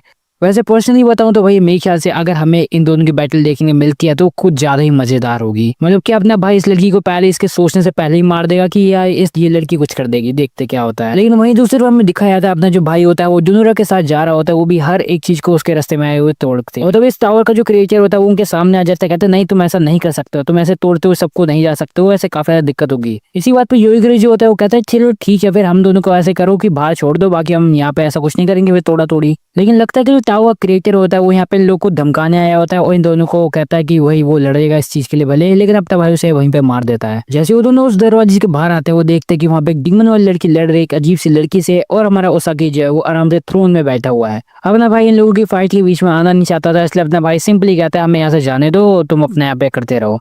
लेकिन ओसाकी साफ साफ मना कर देता है, कहता है नहीं नहीं बिल्कुल नहीं, तुम्हें पहले लड़ना पड़ेगा फिर तुम यहाँ से जा सकते हो। इतना कहते हुए अपने 3 बंदरों को और बुलाता है और कहता है तुम्हें इनसे लड़ना होगा। वो अपने बाकी सर्वेंट्स को बुलाता है और अपना भाई जो होता है इससे पहले वो लोग कुछ करते हैं उन्हें वहीं पे मार देता है। और अपना बेचारा ओसाकी जो होता है वो बस बोलते ही रह जाता है, इतने में उसके जो सर्वेंट्स होते हैं मर भी जाते हैं। अपना इतने में हमारा जो ओसाकी होता है वो भी कहता है वो लड़ेगा, लेकिन अपना भाई उसे भी मार देता है। वही हमें व्हाइट हेयर वाली लड़की को दिखाया जाता है जो कि हमारे भाई योगिरी से कहती है कि यार तुम काफी ज्यादा स्ट्रॉन्ग हो, प्लीज मेरे को अपने साथ ले चलो। वो हमारे भाई योगिरी को बताते हैं कि असल में वो यहाँ पे अपनी बहन को ढूंढना है, ये जो कि असल में इस स्वॉर्ड मास्टर ने अपने इसी कैसल में छुपा के कहीं रखी है इस टावर में। इसका और कोई सीन है नहीं, मतलब इसको और कोई किसी चीज से मतलब नहीं है, किसी को मारने ये सबसे, इसे बस अपनी बहन ढूंढनी है और कुछ नहीं। सिर्फ इतना ही नहीं बल्कि लड़की ये भी बताती कि अगर इन दोनों ने अगर इस लड़की की मदद की तो शायद उस स्वॉर्ड मास्टर के भी विरुद्ध जा सकते हैं और उसके दुश्मन बन सकते हैं, तो थोड़ा सोच समझ के। लेकिन ये दोनों बोलते वैसे भी हम अभी तक उसके सारे रूल तोड़ते हुए आ रहे हैं, तो बेशक वो हमसे गुस्सा तो हो गई, हम तो उसके वैसे ही विरोधी चल रहे हैं, तो हमें उस चीज से कोई लेना देना नहीं है, तो तुम हमारे साथ आ सकती हो। लेकिन अपना भाई जो योगरी होता है उसे पहले ही कह देता है, देखो भाई जो भी तुम्हें करना है वो कर लेना, लेकिन मेरी पावर पे ज्यादा डिपेंड मत लेना रहना, बस इतना ही कहना है। और वैसे भी मैं तुम्हारी बहन के लिए मदद कर रहा हूँ, बाकी किसी और के लिए नहीं। इसी के बाद ना भाई उससे पूछता है क्या तुम्हें पता कि आखिर तुम्हारी बहन कहाँ हो सकती है। एंड वो लड़की बताती है, मेरे को ऐसा लग रहा है कि शायद वो इस ग्राउंड के नीचे। थ्यूजी से बताती है कि असल में उसे नीचे से फीलिंग आ रही है कि वहाँ पे उसके लोग हो सकते हैं। वही हमें दिखाया जाता है रिक, लिएन और फ्रेडरिका वहाँ पे आ चुकी होती है। वहीं जो फ्रेडरिका होती है वो हमारे लेनिन को परेशान कर रही होती है और कहते हैं कि तुम्हारी वजह से हम इतना लेट हो गए हैं। लेकिन अपना जो रिक होता है उन दोनों को सुलझा देता है, उन दोनों की चीजों को। रिक और लेनिन को देख के हमारा जो डोनोरा होती है वो कहती है, वाह तुम दोनों सेफ हो, क्या बात है, चलो आगे चलते हैं। वही हमें दिखाया जाता है ये लोग जैसे एक जगह पे पहुंचते हैं, वहाँ पे हमें स्वॉर्डमैन को दिखाया जाता है, वही बुड्ढे को, जो कि कहता है कि अच्छा तो सिर्फ 17 ही लोग बचे हैं, वाह। वहीं जो अपना बूढ़ा होता है वो जैसे उन लोगों को नाइट डिक्लेयर करने ही वाला होता है तभी उसके असिस्टेंट वहाँ पे आ जाते हैं और कहते हैं कि अभी रुक जाइए, अभी हमें पता चला है कि हमारा जो बैरियर है वो और नहीं टिक सकता है, और ये जो कैसल है ये धीरे धीरे फॉल कर रहा है, और साथ ही साथ हमारा जो फर्स्ट बैरियर है वो काफी ज्यादा कमजोर हो चुका है। वहीं जब ये सब ड्रामा हो ही रहा होता है हमें दिखाया जाता है आसमान से थोड़ी लाइट आए हुए, हालांकि आसमान तो ऊपर था नहीं, ऊपर कैसल की दीवार थी लेकिन वो टूट चुकी होती है। और हमें दिखाया जाता है छत फाड़ते हुए कि वहाँ पे असल में काफी बड़ा पोर्टल है, और हमारा जो स्वॉर्डमैन होता है यानी बूढ़ा वो कहता है चलो अब लड़ना पड़ेगा। उस पोर्टल में से एक डीमन बाहर आता है। वहीं हमें दूसरी तरफ दिखाया जाता है हमारी योगरी, डोनोरा और थ्यूजोसा जो होती है वो नीचे की तरफ जा रही होती है सीढ़ियों से।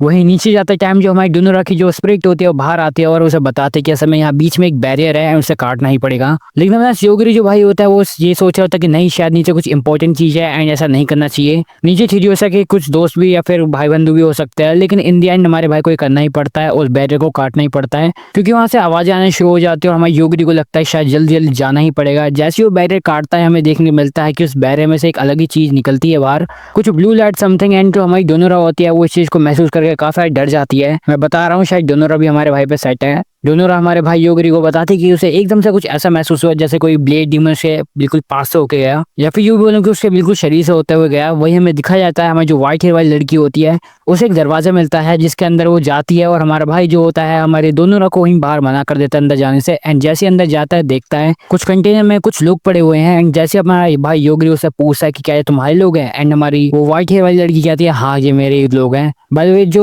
व्हाइट हेयर वाली गर्ल है यानी थ्यूजोसिया, उसका शायद में से ढंग से नाम प्रोनाउंस नहीं हो रहा है, इसलिए मैं उसका नाम व्हाइट हेयर वाली गर्ल बोल रहा हूँ। वहीं तभी हमें पता चलता है व्हाइट हेयर वाली गर्ल यानी थ्यूजोसिया की यहाँ पे असल में बहन नहीं है, इसलिए वो लोग ज्यादा चिंता नहीं करते। और जब हमारा भाई बाहर आ जाता है हमें पता चलता है थ्यूजोसिया ने असल में जितने भी अंदर वो जो जार से उन सबको तोड़ दिया है, क्योंकि इवन दो शायद उसमें उसकी बहन नहीं हो लेकिन फिर भी वो थे तो उसी के लोग, इसलिए। और जब उससे पूछा जाता तो आखिर अब तुम आगे क्या करने वाली हो है, एंड हमारी जो थ्यूजोसिया होती है वो बताते कि असल में वो रिवेंज लेगी स्वॉर्ड मास्टर को मारने के बाद, यानी उस बुढ़ाऊ को मारने के बाद हमारी जो थ्यूजोसिया है वो अपना रिवेंज ले लेगी अपने लोगों का। वहीं जैसे वो लोग ऊपर आते हैं वो लोग देखते हैं कि वहाँ पे असल में वो जो गॉडेस है वो वहाँ पे है, एंड एक क्रिस्टल तोड़ने के बाद अपनी जो डिवाइन किंग है उसे रिवाइव कर लेती है। और जब ये सब प्रोसेस चल ही रहा होता है तभी हमें दिखाया जाता है जो थ्यूजोसिया होती है वो इसी मौके का फायदा उठाते हुए इसलिए जाते हैं हमारे बुढ़ाऊ पे, और मौके का फायदा उठाते हुए बिल्कुल पीछे से जाती है और हमारे जो स्वॉर्डमैन होता है या फिर क्योंकि बुढ़ाऊ को उससे निपटा देती है। वहीं जब गॉड इस चीज को देख रही होती है और दुख मना रही होती है वहीं हमें दिखाया जाता है एक स्वॉर्ड मॉन्स्टर आता है उसके पीछे एंड उसको स्टैप कर देता है। छुरी घोपने के बाद वो मॉन्स्टर वहां से निकल जाता है और हमें दिखाया जाता है लेलन जो होता है हमारा वो जाता है गॉडेस को रिकवर करता है, लेकिन जैसी वो उड़ती है वो बिल्कुल पागल हो जाती है। वहीं हमें एक डीमन को दिखाया जाता है जो कि अपने डीमन लॉर्ड को उठा के ले जा रहा होता है और कहता है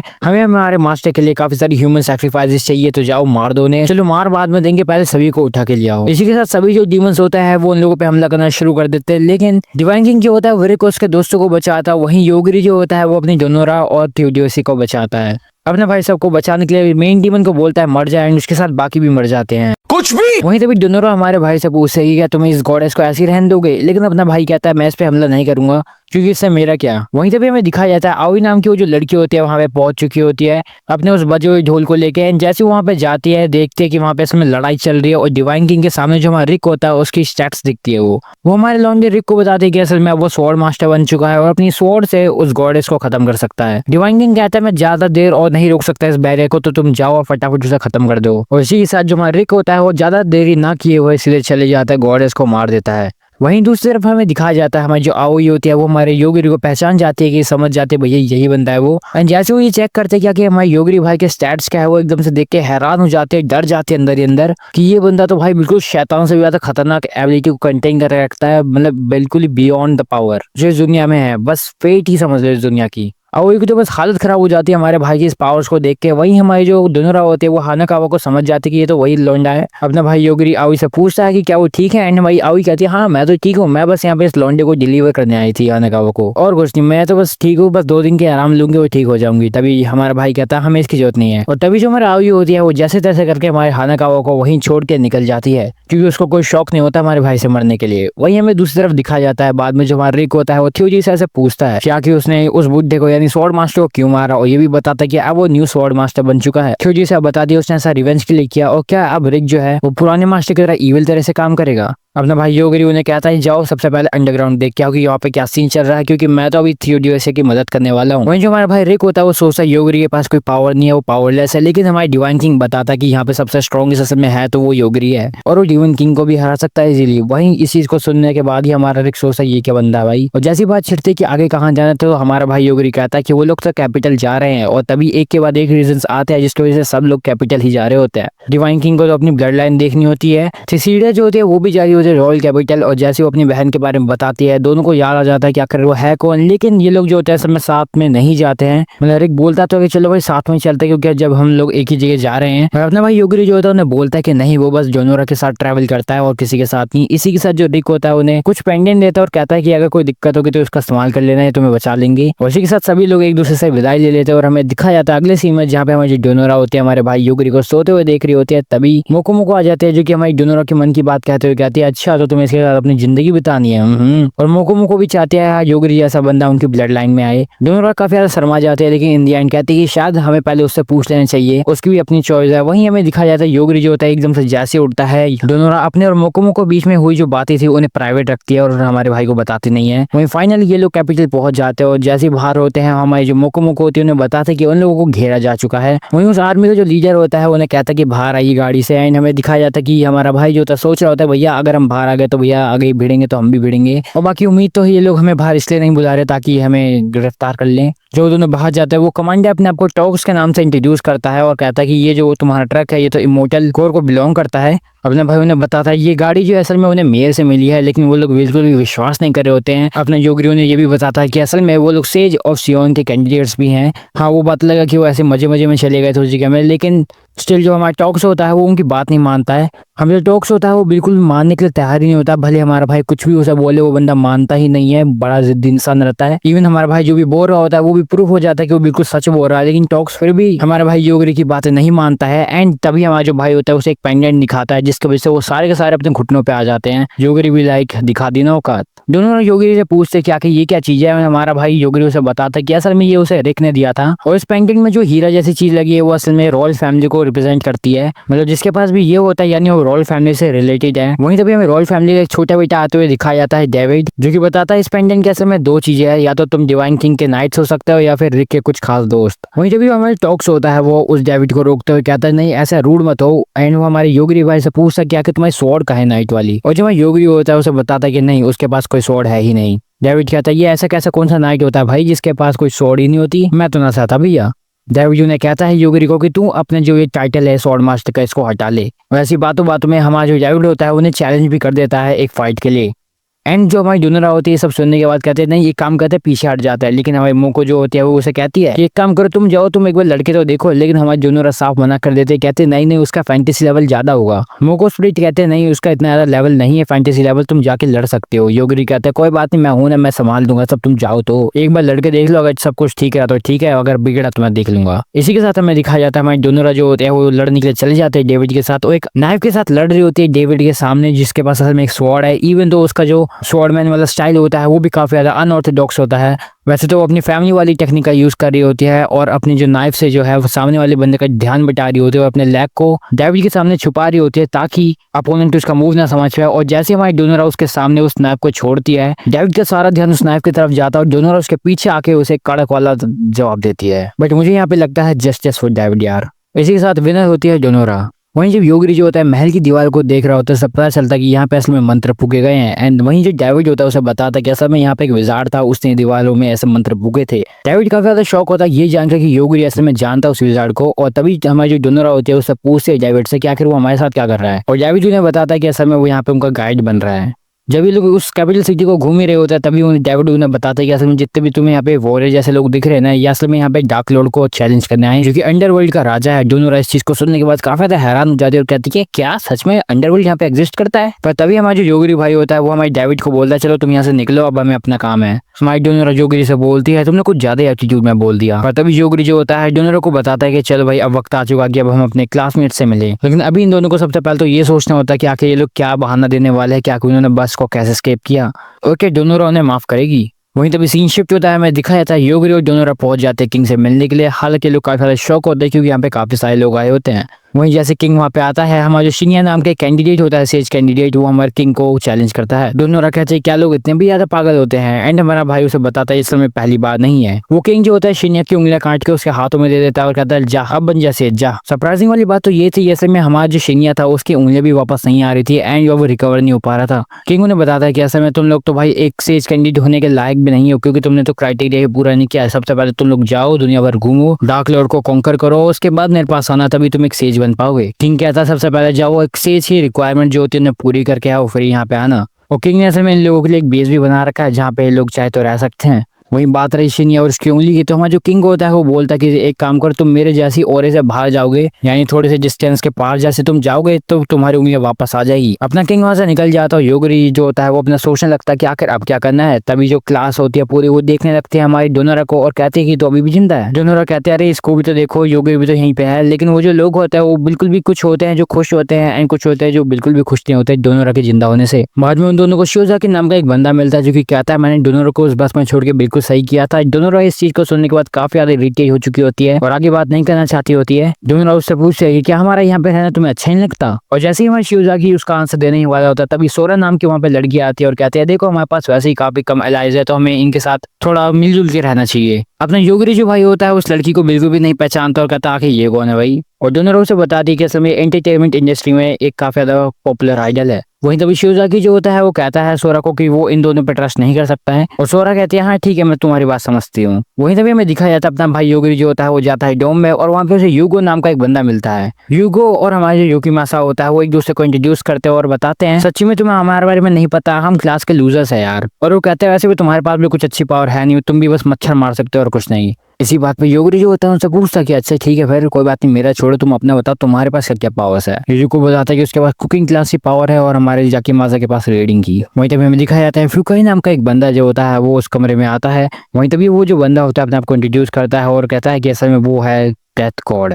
वो हमारे भाई योगरी को बताता है कि असल में अब वो और ये काम नहीं करना चाहता, अब वो और लोगों की जो सोल्स है उन्हें नहीं निकालना चाहता। तब अपना योगरी भाई जो होता है वो पूछता है फ्यूकाई से फिर आके तुम्हें पास चाहते क्या हो। और हमारा फ्यूकाई जो भाई होता है वो बताता है कि असल में देखो यार मेरे को कभी भी अलाउ नहीं किया गया था तुम्हारे करीब जाने के लिए और ना तुम्हारी आंखों में देखने के लिए। और तब जो फ्यूकाई होते है वो अपनी आंख निकाल के हमारे टेबल के सामने रख देता है और बताता है ये जो आंख तुम्हें दिख रही है ना ये समय मेरे को सुपर नेचुरल पावर्स को देखने में मदद करती है। और इतना कहता है ये फ्यूकाई जो होता है वहां से उस रूम से चले जाता है। योगरी मन ही मन सोचता है कि आखिर ये बंदा मेरे को बस इतना ही कहने आया था। बाद में डोनोरा हमारे भाई को लेने के लिए आती है और हमारे को दिखाया जाता है एक प्राइवेट मीटिंग में। वहाँ पे जो हमारे रियोको नाम की एक लड़की होती है वो हमारे भाई से योगरी से माफी मांग रही होती है और हमारे कैरल नाम की एक लड़की वो भी कहती है कि तुम भी माफी मांग लो। लेकिन कैरल जो होती है ये सोच रही होती है कि आखिर ये इससे माफी क्यों मांग रही है क्योंकि ये तो और दिन इतनी ज्यादा काम रहती है। कैरल जो होती है वो हमारे योगरी भाई को बताते हैं कि असल में वो एजेंसी से है और ये रियोको जो है ये इंस्टीट्यूट की है और फ्यूकाई कल्ट से था और ये लोग असल में हमारे भाई योगरी पे नजर रख रहे थे। अभी तक हमारा भाई थोड़ा सा शॉक होगा कि भैया उस पे अभी तक 3 लोग नजर रख रहे थे, भाई ये क्या सीन चल रहा है उसके साथ। तभी वो और डिटेल के कैरल को बोलता है। हमें पता चलता है कि असल सोरा की पावर ये है कि वो दूसरे की पावर्स को यूज नहीं करने देती है जिसकी वजह से वो पूरी क्लास को एक साथ रख पाई है और यही कारण है जिसकी वजह से शियोजाकी जो है वो लीडर नहीं बन पाया है क्लास का। इंडियन हमारा भाई ये समझ जाता है कि जिस बंदे ने भी हमारी सोरा की जान लेने की कोशिश भी की या फिर उसे कुछ भी किया तो भैया फिर उसका समझ जाओ कि खेल खत्म है। वहीं तभी कैरोल उनसे पूछती है कि फिर आखिर मेरे को ये बताओ कि तुम हमसे मिलने क्यों आए हो। और तभी अपना योगी जो भाई होता है उन्हें बताते कि असल में उसे शियो ऑन द सेज से मिलना है क्योंकि हमारे भाई को लगता है कि उसके पास शायद कुछ इन्फॉर्मेशन हो सकती है जिसकी वजह से ये लोग अपने घर वापस जा सकते हैं।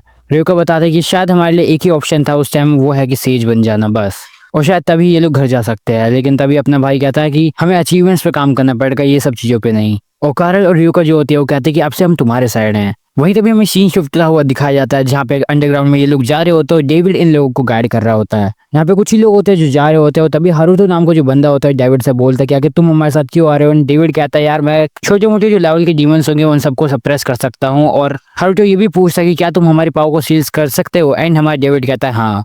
वहीं थोड़ी ही देर बाद हमारे भाई के ऊपर एक मंकी द्वारा, 4 आर्म वाले मंकी द्वारा हमला होता है और अपना भाई जो होता है अपने स्वॉर्ड से उसे मारने की कोशिश करता है, ना कि अपने इंस्टेंट से, बिना काली जुबान का इस्तेमाल किए। वहीं जो डेविड होता है वो कहता है कि तुम इसे कैसे मार सकते हो, वो भी बस एक स्वॉर्ड से। वहीं दूसरी सीन में हमें दिखाया जाता है अपना भाई जब गेम्स खेल ही रहा होता है, हमारी जो डोनोरा होती है उससे पूछते कि आखिर तुमने क्या किया है। अपना भाई कहता है मैंने बस गेम्स खेला हो, कुछ नहीं। इसी के साथ अपना भाई उनसे पूछता क्या तो आखिर प्रोग्रेस कैसे चल रही है। एंड डोनोरा बताते कि असल में वो लोग 5th फ्लोर के लास्ट तक तो पहुंच चुके हैं और कल से वो 6th फ्लोर पे भी काम करना शुरू कर देंगे। तभी योगरी कहता है अच्छा ऐसी बात है, फिर तो 7th फ्लोर पे तुम्हें पता ही होगा डार्क लॉर्ड है। जब लोग ये सब चीजों पे बात कर रहे होते हैं तभी कैरल कहती है तुम्हें पता है ना हमारे पास बस डेडलाइन 1 महीने की है। योगरी कहता है अगर हम लोग फेल भी हो गए तो कोई दिक्कत वाली बात नहीं है, शोन हमारे सामने आ जाएगी और अच्छा ही है। तभी वो हाल ही में मरे हुए एक बंदे के बारे में पूछता है जो कि असल में अयाका के द्वारा मारा जाता है और अब अयाका इन सबको मारने वाली है। वहीं तभी हमें अगला सीन दिखाया जाता है जहाँ पे डोनोरा आती है हमारे भाई के हाइड आउट पे एंड वो पूछते कि आखिर तुम क्या कर रहे हो। अपना योगरी भाई पास में रखे हुए कुछ पत्तों में से कुछ पेटल्स को निकाल देता है एंड इसके बाद डोनोरा पूछते क्या कि तुम क्या कर रहे हो। एंड अपना भाई बताता है कि असल में वो अपनी पावर्स को टर्न डाउन करने की कोशिश कर रहा है कि लगभग वो अपने माना को या फिर कहें कि उसके इंटेंस ऑरा को खत्म कर दे थोड़ा, और वो ऐसा इसलिए कर रहा था कि वो सेज से कुछ इंफॉर्मेशन निकलवा पाए। वहीं तभी डोनोरा उससे पूछते है कि असल में तुम कुछ और तो नहीं कर रहे थे क्या, मतलब सुबह से ऐसी फालतूगिरी कर रहे हो। एंड तभी हमारा योगरी बताता है कि नहीं असल में वो अभी बाहर भी गया था, घूम फिर के आया एंड कुछ खा पी के भी आया। डोनोरा सोचते भाई ये तो कुछ ज्यादा ही मजे कर रहा है, इसकी जिंदगी बड़े मजे में चल रही है यहाँ पे, बिल्कुल बढ़िया जिंदगी। वहीं तभी हमारा भाई उसे बताता है कि असल में उसके ऊपर टैक्स भी हो रहा है एंड इसलिए उसे डोनोरा की जरूरत भी है। अपना भाई योगरी डोनोरा के साथ बाहर आ जाता है एंड डोनोरा उससे पूछते कि आखिर तुम्हें मेरे से क्या काम है। योगरी कहता है मैं जानना चाहता हूँ आखिर मेरे पे कौन हमला कर रहा है, वो भी उसे बिना मारे। अपना भाई डोनोरा से कहता है मेरे को तुम्हारी ये तेज आंखें चाहिए ताकि मैं उस बंदे को ढूंढ पाऊं जो आके मेरे पे हमला करने की कोशिश कर रहा है। एंड डोनोरा थोड़ी सी नाराज हो जाती है लेकिन इन दी एंड हमारा भाई समझ जाता है कि असल में टोमोचिका को बस चाहिए कि मैं उसे एक लंच पे ले जाऊं और कुछ नहीं। वहीं तभी हमें एक स्नाइपर को दिखाया जाता है जो कि असल में लड़की के द्वारा कंट्रोल किया जा रहा होता है क्योंकि लड़की उसे कह रही होती है कि भैया तू अगर मेरा काम करेगा तो मैं तेरे को छोड़ दूंगी वरना तू मरेगा। एंड वो लड़की उस स्नाइपर वाले को कह रही होती है भाई जल्दी मार। एंड वो बंदा लेकिन उसे मारने से पहले ही मर जाता है क्योंकि वो हमारे भाई योगरी को मारने की कोशिश कर रहा होता है। लेकिन तभी ऑपरेटर जो बंदा होता है वो कहता है कि जाओ अब टोमोचिका यानी डोनोरा पे हमला करो। और जब हमारा भाई योगरी और डोनोरा बस मस्त घूम फिर रहे होता है तभी हमारी डोनोरा पे भी हमला होता है, लेकिन अपना भाई जो होता है वो डोनोरा को बचा लेता है और जो हमला कर रहा होता है वो भी मारा जाता है। और तभी वहीं जो अपना योगरी होता है वो सीधे देखते हुए कहता है कि मैं तुम्हें मारने आने वाला हूँ। उसे पता नहीं होता वो है कहाँ लेकिन कहता है और डोनोरा को भी लगता है हमें कोई देख रहा है, इसलिए मोको की मदद से उस ऑपरेटर का पता लगा लेते हैं। एंड इसके बाद जो ऑपरेटर होता है वहां से भागने की तैयारी कर लेता है क्योंकि उसे लगता है कि हमारे योगरी ने उसकी लोकेशन को ढूंढ लिया है। और जैसे वो बस भागने ही वाला होता है उसका हेलीकॉप्टर जो होता है वो क्रैश होने लगता है एंड वो सीधे अपने हेलीकॉप्टर से निकल जाता है बाहर। और जब वो बच्चे भाग ही रहा होता है डोनोरा उसके पीछे से आके कूद जाते हैं एंड अपना भाई योगरी उसके सामने होता है। योगरी कहते हैं यहाँ से भागना मत एंड वो बंदा मान जाता है क्योंकि उसे पता है शायद कि हमारे भाई की पावर क्या है। एंड अपने भाई को भी इस पे काफी ज्यादा शक होता है। वहीं हमें पता चलता है कि असल में ये बंदा इसलिए कुछ नहीं कर रहा था क्योंकि इसने 2 स्पिरिट्स भेज रखी थी पीछे से हमारे भाई को मारने के लिए, इन लोगों को संभालने के लिए, लेकिन हमारी मोको ने उन दोनों को निपटा दिया। वो जो ऑपरेटर था वो काफी ज्यादा गुस्सा हो जाता है इस चीज को देखने के बाद कि भैया उसका तो पूरा प्लान ही चौपट हो चुका है। एंड इसलिए तब वो अपना एक वुल्फ को समन करता है जिसे हमारा भाई वहीं पे मार देता है और तभी वो queen of the dead white को बुलाता है अपने आप को बचाने के लिए, लेकिन हमारा जो भाई होता है वो उसे भी मार देता है। मतलब भाई सच में कुछ भी। वहीं तभी हमें दिखाया जाता है वही लड़की जो होती है वो हमारे भाई पे अटैक करने आती है लेकिन अपनी जो डोनोरा होती है वो बचा लेती है हमारे भाई को योगरी को। एंड अपना भाई योगरी उस लड़की के पास जाता है और उसको ऑफ कर देता है क्योंकि असल में वो एक क्लोन होती है एंड बिल्कुल इज्जत के साथ उसे लेटा देता है वहां पे। एंड उसके बाद तब अपना भाई जो होता है वो ऑपरेटर से उसकी सारी जानकारी निकलवाता है एंड वो जो ऑपरेटर होता है सारी जानकारी दे भी देता है हमारे योगरी भाई को। वो ऑपरेटर बोलता है कि उसे यहाँ से जाने दिया जाए लेकिन अपना जो योगरी भाई होता है वो कहता है नहीं तुम तो मरोगे, क्योंकि योगरी भी चाहे तो उस लोगों को बना सकता है। इतने में ही वो उस बंदे को यानी रयासुकी को मार देता है। वहीं सीन शिफ्ट होता है हमें दिखाया जाता है वहीं योगरी डोनोरा को बताता है कि असल में ये लड़की का नाम एंजू है एंड ये मेरे साथ पहले रहती थी, बचपन की दोस्त समझ लो। तभी डोनोरा कहते हैं कहीं ये रोबोट तो नहीं है। योगरी बताता है कि असल में ये जो रोबोट है असल में एंजू से बनाया गया है और ये मेरे को मारने के लिए बनाया गया है, लेकिन जो भी है इसे हमेशा के लिए सोने दो। और जब हमारा भाई ये बोलता है डोनोरा काफी ज्यादा सैड हो जाती है एंड तभी अपना भाई कहता है यार मेरा कहने का मतलब था इस रोबोट को, एंजू अभी भी जिंदा है और बिल्कुल स्वस्थ है। उस बात को सुनने के बाद हमारी जो डोनोरा होते हैं वो खुश हो जाती है। वहीं तभी रात का सीन दिखाया जाता है जहाँ पे हमें सोरा नाम की लड़की को दिखाया जाता है जो कि पूरी क्लास को बताते हैं कि बस अब हम 18 ही लोग बचे हैं क्योंकि 8 मारे जा चुके हैं अयाका के द्वारा। पूरी क्लास काफी ज्यादा शौक होती है क्योंकि कोई भी अभी तक अयाका को नहीं हरा पाया होता, लेकिन तभी सोरा बताते हैं कि असल में अभी तक जो अयाका है वो सभी जितने भी लोग मरे हैं उनको अकेले मार दिया है। और ये भी बताते हैं कि अब ऑर्डर्स आ चुके हैं कि हम यहाँ किंगडम से निकल जाए और भग जाए कहीं और अंडरग्राउंड हो जाए क्योंकि किंगडम बिल्कुल बर्बाद हो जाएगा अगर ऐसे ही चलता रहा। इसलिए सोरा ये भी बोलते हैं कि जल्द से जल्दी अपने जितने भी तुम्हारे टास्क है वो सारे के सारे खत्म करो और यहाँ से फटाफट पैकअप करो।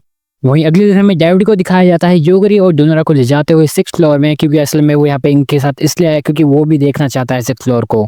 और सिर्फ इतना ही नहीं बल्कि असल में उसे किसी चीज की दिक्कत भी नहीं है, क्योंकि उसे पता है योगरी साथ है एंड वो डार्क लॉर्ड को हरा भी देगा। क्या मतलब कि डेविड को हमारे भाई की काली जुबान पे पूरा भरोसा है। वहीं हमें 6th फ्लोर को दिखाया जाता है जहाँ पे काफी सारे डीमंस उन लोगों का इंतजार कर रहे होते हैं और सभी लोग चले जाते हैं उन लोगों से लड़ने सुगुरु नाम के एक बंदे के कमांड के अंडर। एंड हमें दिखाया जाता है वो लोग उन्हें हरा भी देते हैं। रात को बड़ी पार्टी शार्टी चल रही होती है और डोनोरा सोचते हैं कि आखिर ये सब पार्टी वार्टी क्यों हो रही है। एंड वो वहाँ की जो उसके क्लासमेट्स होते हैं उसे बताते हैं, वो बताते हैं कि असल में अभी तक की इनकी जो जर्नी है वो बिल्कुल स्मूथ गई है, बिल्कुल मस्त ईजी। लेकिन तभी डोनोरा को याद आता है कि असल में योगरी कहाँ गया। वहीं तभी अपने जो डोनोरा होते हैं वो निकल जाती है अपने भाई योगरी को ढूंढने के लिए और हमें दिखाया जाता है हमारे योगरी भाई जो कि जंगलों के बीच में बैठ के गेम खेल रहा होता है। योगरी नोटिस करता है हमारे डेविड को जो कि बिल्कुल ही एक खाई जैसी चीज में जा रहा होता है। योगरी उसे आवाज लगाते हुए कहता है नशेड़ी है क्या। एंड लेकिन वो पीछे से कोई जवाब नहीं देता, इसलिए योगरी जाके उसे पकड़ लेता है इससे पहले कि वो उस खाई में गिरता। लेकिन तभी हमें दिखाया जाता है वहीं क्लास में जहाँ इन लोगों की पार्टी शार्टी चल रही होती है वहां पर शोन आती है और इन सबको कहती है ओहो कैसे हाल चाल तुम्हारे, आओ चलो एक गेम खेलते हैं। जहाँ पे वो सबको कहते हैं कि चलो अब तुम्हारे पास 1 घंटा है एंड 1 घंटे के बाद तुम्हें एक गेम खेलना है जहाँ पे तुम्हें एक दूसरे को जान से मार देना है एंड जो बंदा आखिरी में बचेगा वही टिकेगा। वहीं दूसरी साइड में दिखाया जाता है योगरी और डेविड जो होते हैं गिर जाते हैं उसी खाई जैसी चीज में जब हमारे डोनोरा उन्हें ढूंढ रहे होते हैं। वहीं हमें शियोन को दिखाया जाता है जो कि कहते हैं चलो चलो अब तैयार हो जाओ, तुम्हारे पास 1 ही घंटा है, उसके बाद तुम्हें एक दूसरे को कूटना है। तुम इस कैसल की बाउंड्री के बाहर नहीं जा सकते वरना तुम मेरे द्वारा मारे जाओगे, और अगर तुम एक दूसरे की जान नहीं लोगे तो भी मेरे से मारा जाओगे। और अगर बाई चांस जैसे तैसे करके बच भी गए, अगर तुम कहीं यहाँ बाहर वार भग गए या छुप गए तो भी तुम भी मेरे से मारे जाओगे। यानी तुम पे बस एक ऑप्शन है, वो है कि एक दूसरे को मारो और लास्ट में जो बचा वो क्वालिफाई हो जाएगा बस। पूरी की पूरी क्लास में डर का माहौल होता है और सब लोग बिलीव नहीं कर पा रहे होते क्या ये सच्ची बात है। और तभी डेथ ऑफ गॉड वहाँ पे आता है अपना भाई और कहता है अगर ऐसी बात है तो चलो फिर तुम्हें ही मार देते हैं। और शियोन कहती है हाँ ठीक है कोई बात नहीं मारो मारो, लेकिन हमारे भाई की तो एबिलिटी काम ही नहीं कर रही होती है हमारी शियोन के ऊपर। शियोन कहती है तुम्हारी एबिलिटी काम कर रही है लेकिन असल में हर बार मैं लेवल अप हो जा रही हूँ जिसकी वजह से मैं बच जा रही हूँ। लेकिन अपने भाई साहब फुकाई जो होता है वो अपनी एबिलिटी को बस रोक ही नहीं रहे होते हैं, हर बार यूज करे जा रहे होते हैं और शियोन की बातें ही नहीं सुन रहे होते हैं भाई अपना, एंड सीधे बस अपनी एबिलिटी यूज कर रहा होता है बार बार। भाई शियोन को बिल्कुल गुस्सा आ जाता है क्योंकि भाई वो तेज इससे बंदे को बोलने की कोशिश करे कि भाई तेरे नहीं आएगा ये काम नहीं आएगा, वो फालतू में टाइम वेस्ट कर रहा है। लेकिन भाई वो नहीं मानता, बस करे जा रहा होता है, लाइट मारे जा रहा होता है शियोन की आंखों पे। एंड भाई उसको भी काफी ज्यादा गुस्सा आ जाता है शियोन को कि भाई समझाया भी 1-2 बार जाता है। इतने में शियोन को भी गुस्सा आ जाता है एंड सीधे हमारे फुकाई भाई साहब को नॉकआउट कर देती है, वो भी एक ही बार में चटाक। फुकाई की ऐसी पिटाई देखने के बाद वहां भी जितने भी लोग होते हैं सब लोग भाई डर के माहौल में हो जाते, कहते भैया ये क्या हो गया, अब तो लगा सही में लड़ना पड़ेगा। वहीं दूसरी तरफ में डोनोरा को दिखाया जाता है जिसकी तरफ रोमिको और जियाना आती हैं, उसे बताती है कि आखिर शियोन ने क्या बवाल मचा रखा है एंड उसके बारे में सब कुछ बताती है। वहीं दूसरी तरफ में योगरी को दिखाया जाता है जो कि डेविड को अपनी बाहों में पकड़ते हुए नीचे गिर रहा होता है। वहीं तभी योगरी को अपने बचपन की बात याद आती है जहाँ पे उसे असाका ने एक नोवेल पढ़ाते टाइम बताया था कि ऐसे में एक ऐसी कहानी है जिसमें एक बंदे ने बिल्कुल ह्यूमन बीइंग को सरपास कर लिया था और सुपीरियर बन चुका था। वहीं असाका बताती है हमारे योगरी को कि देखो सुप्रीम बनना मतलब ये नहीं है कि यार तुम मोरल एथिक्स पर ध्यान दो, असल में सुप्रीम बना था अपने कैरेक्टर की वजह से। और जितने भी सुप्रीम बीइंग्स होते हैं भाई वो लोग अपने लिए खुद के रूल्स बनाते हैं, अपने कैरेक्टर पर ध्यान देते हैं, ना कि इन मोरल और एथिक्स से। इनसे कोई भी बंदा सरपास नहीं कर सकता ह्यूमन बीइंग्स को। हर सुप्रीम बीइंग पे अपने खुद के रूल्स होते हैं और इसी तरह योगरी को भी अपने रूल्स खुद के बनाने पड़ेंगे। और ये रूल बनाना इसलिए उसके लिए जरूरी है क्योंकि वो भी एक सुप्रीम बीइंग है और वो ऐसे ही कभी भी वाइल्ड नहीं जा सकता, मतलब लाइक अंधाधुंध किसी को भी मार दिया। लेकिन वहीं तभी अपने योगरी दोबारा अपने सेंसेस में आता, कहते हैं नहीं मैं ऐसा बिल्कुल नहीं कर सकता क्योंकि अगर मैंने अपने रूल्स को फॉलो किया तो ऐसे तो मैं मारा जाऊंगा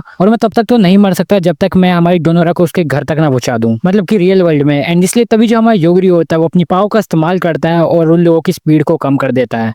एंड फाइनली अपना भाई जो होता है जमीन पे आ जाता है और डेविड को वहीं जमीन पे लेटा देता है। जमीन पे बहुत से अपना भाई सबसे पहले कॉल करता है एंड उसके बाद कॉल पे बोलता है कि तुम अभी क्या हो, कैसी हो, ठीक हो। एंड वो जो लड़की होती है सामने बोलते हैं कि मैं बिल्कुल ठीक हूँ लेकिन अभी क्योंकि लड़ाई शुरू नहीं हुई है। योगरी कहता है ऐसे छुपे रहना तब तक तभी मैं तुम्हारी मदद कर पाऊंगा। एंड तभी डेमिन नाम का वही लड़का वापस आ जाता है हमारे भाई की आंखों के सामने, वही जो पहले एपिसोड में बहुत गंदा पिटा था। अपने भाई योगरी डेमिन को देख के कहता था, शौक था कि भैया ये यहाँ पे क्या कर रहा है। वही डेमिन भी ये सोचा था क्या कि ये यहाँ पे क्या कर रहा है, पर उस टाइम जो डेमिन होता है सबसे पहले योगरी को बचाने के लिए कहता है उसे और वो सब माफी मांगने लगता है। एंड तभी जो अपना योगरी भाई होता है वो उस लड़के डेमिन को बचा ही लेता है उस मॉन्स्टर से, पता नहीं कैसे, लेकिन हर बार ये नालायक किसी न किसी मुसीबत में पड़ी जाता है और अपने भाई डेमिन को वापस बचा लेता है। तभी अपना भाई जो होता है डेमिन से पूछता है कि आखिर यहाँ से बाहर कैसे जा सकते हैं। डेमिन कहता है भाई जैसे आए थे वैसे चले जाओ और क्या। पर योगरी उसे बताता है कि असल में वो तो यहाँ पे अभी भी आसमान से टपका है, वो भी 7th लेयर पे, तो उसे 6th लेयर पे जाना है। डेमिन पूछता है वो सब तो बात ठीक है लेकिन तू अभी तक जिंदा कैसे है, मतलब आसमान से ऐसे टपका है एंड बच गया तू, ये कौन सी फिजिक्स है। और तभी अपने भाई उसे बताता है मैंने अपने मैजिक का यूज किया था इसलिए मैं बच गया। योगिरी उससे पूछता है क्या तू कहाँ से जाएगा, एंड वो बंदा बताता है मैं तो शॉर्टकट लेके जाऊंगा। तो योगिरी कहता है मेरे को भी ले चल फिर, और डैमी कहता है ठीक है फिर रास्ते में मेरी मदद करनी पड़ेगी तुम्हें हर बार जब भी मेरे पे कोई हमला करे तो। योगिरी मान जाता है और कहता है लेकिन इस डेविड को भी तुम्हें अपने कंधे पे लेके जाना पड़ेगा। वहीं दूसरी तरफ हमें दिखाया जाता है क्योको को जो कि नेविगेशन ऑन करके जा रही होती है 1v4 क्लच करने। वहीं ऊपर ही पेड़ के ऊपर हमारी बैठी होती है दोनों राज जो कि उसे देख रही होती है यहीं पे छुपी हुई होती है। जब क्योको गई होती है एक बंदे को निपटाने के लिए, वहीं युकीमासा जो नाम का बंदा होता है वो अपनी फ्यूचर को चेंज करने वाली एबिलिटी का इस्तेमाल करके गेम खेलने की कोशिश करता है क्योको के साथ, लेकिन तभी वहाँ पे आयाका भी आ जाती है।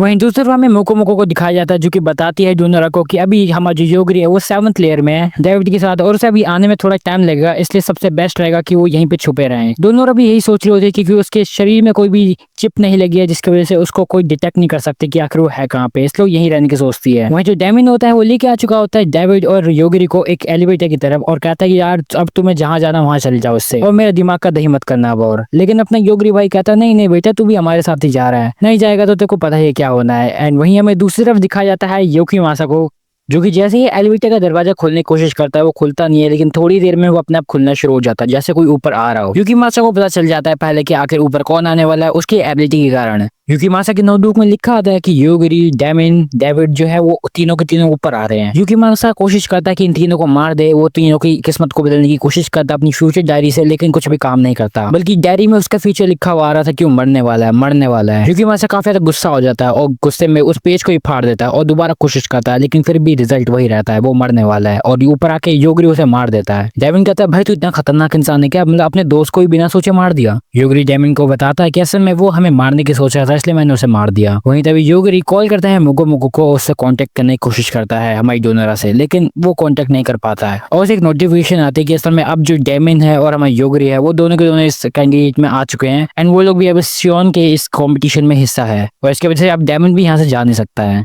वहीं दूसरी तरफ हमें मेई नाम की एक लड़की को दिखाया जाता है जो कि अपना मस्त वेकेशन पे जाने की सोच रही होती है, और तभी जो अरिमा नाम का बंदा होता है वो उस मेई के ऊपर एक बहुत ही बड़ा पत्थर गिरवा देता है क्योंकि वो भी हमारी मेई को चाहता था। अरिमा को लगता है कि शायद उसने मेई को निपटा दिया है एंड वो अपने साथी से बात कर रहा होता है, लेकिन मेई तभी उन लोगों के सामने टेलीपोर्ट हो जाती है। मेई को ऐसे जिंदा देखते हुए हमारे अरिमा के साथ जो बंदा था वो उसके ऊपर एक लावा का गेट खोल देता है और उसे मारने की कोशिश करता है। मेई मरती नहीं है एंड उसके बाद उन्हें बताते कि असल में कोई भी हम लोगों का काम नहीं करने वाले मेई के ऊपर, तो ये फालतू की चीजें करना बंद कर दो एंड इसी के साथ उस बंदे को मार देती है, वो भी बस हल्के से मुक्के से। अरिमा बोलता है ये कैसे हो गया है, ऐसा भी है क्या। तब मैं उसे बताती कि असल में जब वो लोग इस दुनिया में नहीं आए थे तब उसने दो बिल्लियों को देखा जो कि लड़ाई कर रहे थे बिल्कुल ही पोकेमोन की तरह एंड उनकी लड़ाई में इस लड़की की जान चली गई, लेकिन इन कैट स्क्वाड्स के बीच में ऐसी गलती हो गई इसलिए इन लोगों ने इस लड़की की जान तो वापस दे दी, साथ में रिवॉर्ड भी दे दिया। अरिमा कहता अगर तुम पे इतनी शक्ति है तो अगर हम एक दूसरे से क्यों लड़े, सीधे सियोन से लड़ेंगे, लेकिन मी कहती है मरना तो तुम्हें पड़ेगा भाई। वहीं तभी मी को एक नोटिस आता है कि असल में डेमिन जो है वो भी इस कंपटीशन में आ चुका है एंड उसको मारने के लिए अभी लड़की निकल जाती है, टेलीपोर्ट होकर सीधे पहुंच जाती है हमारी डेमिन के पास, लेकिन वो देखते है योगिरी को भी एंड थोड़ा सा कंफ्यूज हो जाती है क्या कि ये कौन है, लेकिन वो हमारे भाई योगिरी को थोड़ा इग्नोर मारते हुए कोशिश करती है हमला करने की, लेकिन योगिरी उसके अंदर की सारी हेकड़ी निकाल देता है। मे के अंदर की दो बिल्ली में से एक घायल हो चुकी थी और एक बची थी एंड वो दूसरा बदला लेने का तैयार थी, लेकिन अनफॉर्चुनेटली मैं अब अपनी शक्ति को इस्तेमाल नहीं कर पा रही होती और सोच रही होती कि आखिर ये क्या हो गया, और इतने में वहां से भाग जाती है। वहीं दूसरे हमें आयाका को दिखाया जाता है और क्योको को दिखाया जाता है जो कि बिल्कुल पोकेमोन की बैटल की तरह लड़े जा रहे होते हैं और हमारी डोनोरा बस उन्हें ऑडियंस की तरह देखे जा रही होती है। वहीं मोको मोको कहती है कि अभी हम लोग योगिरी को कांटेक्ट नहीं कर सकते क्योंकि पता नहीं किस नालायक ने ऐसा कुछ जाल बिछा दिया है एबिलिटी यूज करके कि अब ये लोग कांटेक्ट नहीं कर पा रहे कुछ मैग्नेटिक वेव्स के कारण। डोनोरा जैसी पेड़ के नीचे आती है उसे वहां पे रोमी को दिखती है आते हुए जो कि बताती है कि असल में एक नेक्रोमैंसर है, भूतों पे कंट्रोल वाला है समझ लो। रोमी को बताती है कि असल में जूना उसे मिल नहीं रही है एंड वो उसे ढूंढ ही रही है, उसे नहीं पता कि अब वो कहाँ पे, वो एकदम से गायब हो गई है। डोनोरा हमारी रिमी को पूछती है कि आखिर उससे क्या काम है और रोमी को बताती है कि असल में उसके पास एक गाइडिंग स्प्रिट है जिसका नाम है कियाना। वही इस चीज को देखने के बाद हमारे जो डोनोरा होते हैं वो काफी ज्यादा जलने लग जाते हैं क्योंकि हमारी रोमिको के पास इतनी ज्यादा सुंदर एक स्पिरिट है और वही दूसरी तरफ हमारी डोनोरा के पास एक मुकु मुकु जैसी स्पिरिट है। इवन रोमिको तो डोरेमोन जैसी लगती है थोड़ी थोड़ी। वही हमें दिखाया जाता है कि हमारी जो रोमिको होती है वो कहती है कि देखो असल में ये ज्यादा कुछ कर नहीं सकती, कियाना ये बस गाइड कर सकती है और कुछ नहीं, पर अगर फिर भी तुम इसे ट्रेड करना चाहती है तो ठीक है। एंड इसके बाद वो हमारी मुकु मुकु को पोजेस कर लेती है और हमारे डोनोरा पे हमला करना शुरू कर देती है। डोनोरा बस जैसे तैसे करके बच रही होती है, कहती है कि आखिर इसके पास इतनी ज्यादा पावर आ कैसे गई। वहीं इसी टाइम हमारे दोनों का जो सूट होता है वो नीचे गिर जाता है और तभी वहां पर जैसे योगरी आता है वो सबसे पहले डेमिन की आंखें फोड़ देता है ताकि वो हमारी दोनों को ना देख पाए ऐसे। और इसी के साथ अपना भाई जो होता है वो एक मर्द की तरह हमारी दोनों को दे देता है अपना ब्लेजर और रोमिको के सामने खड़ा हो जाता है और कहता है हाँ भाई क्या दिक्कत है। वहीं दूसरी तरफ हमें याजाकी का ग्रुप का दिखाया जाता है सीन जहाँ पे वो लोग जा रहे होते हैं शियोन को हराने के लिए, लेकिन बीच में सोरा नाम की लड़की आ जाती है। सोरा कहती है मेरे को पता है तुम मेरे पे हमला करने आए हो क्योंकि मैंने तुम्हारी लीडरशिप ले ली ना। याजाकी का ग्रुप उन्हें गिव अप करने के लिए कहता है लेकिन सोरा नहीं मानते हैं एंड अपने जो बंदे होता है यानी कि फैंस उन्हें बुला लेते हैं, कहती है कि इन्हें घेर लो। एंड देखते ही देखते वहां पे हमारी सोरा के काफी सारे फैंस आ जाते हैं। याजाकी कहता है कि जाओ और इन फैंस को मार दो, लेकिन ये जो फैंस होते हैं ये जैसे ही इन लोगों पे हमला करते हैं ये लोग फट जाते हैं उन लोगों के सामने ही, जिसकी वजह से याजाकी ग्रुप बहुत ही बुरी तरह से पिट रहा था और ऐसे धीरे धीरे करके याजाकी भी बस मर ही गया था। वही हमें दिखाया जाता है हारुतो जो होता है वो इन सब चीजों से बच चुका होता है। वो हारुतो अपने परिंदों के पंख निकाल के निकल जाता है वहां से।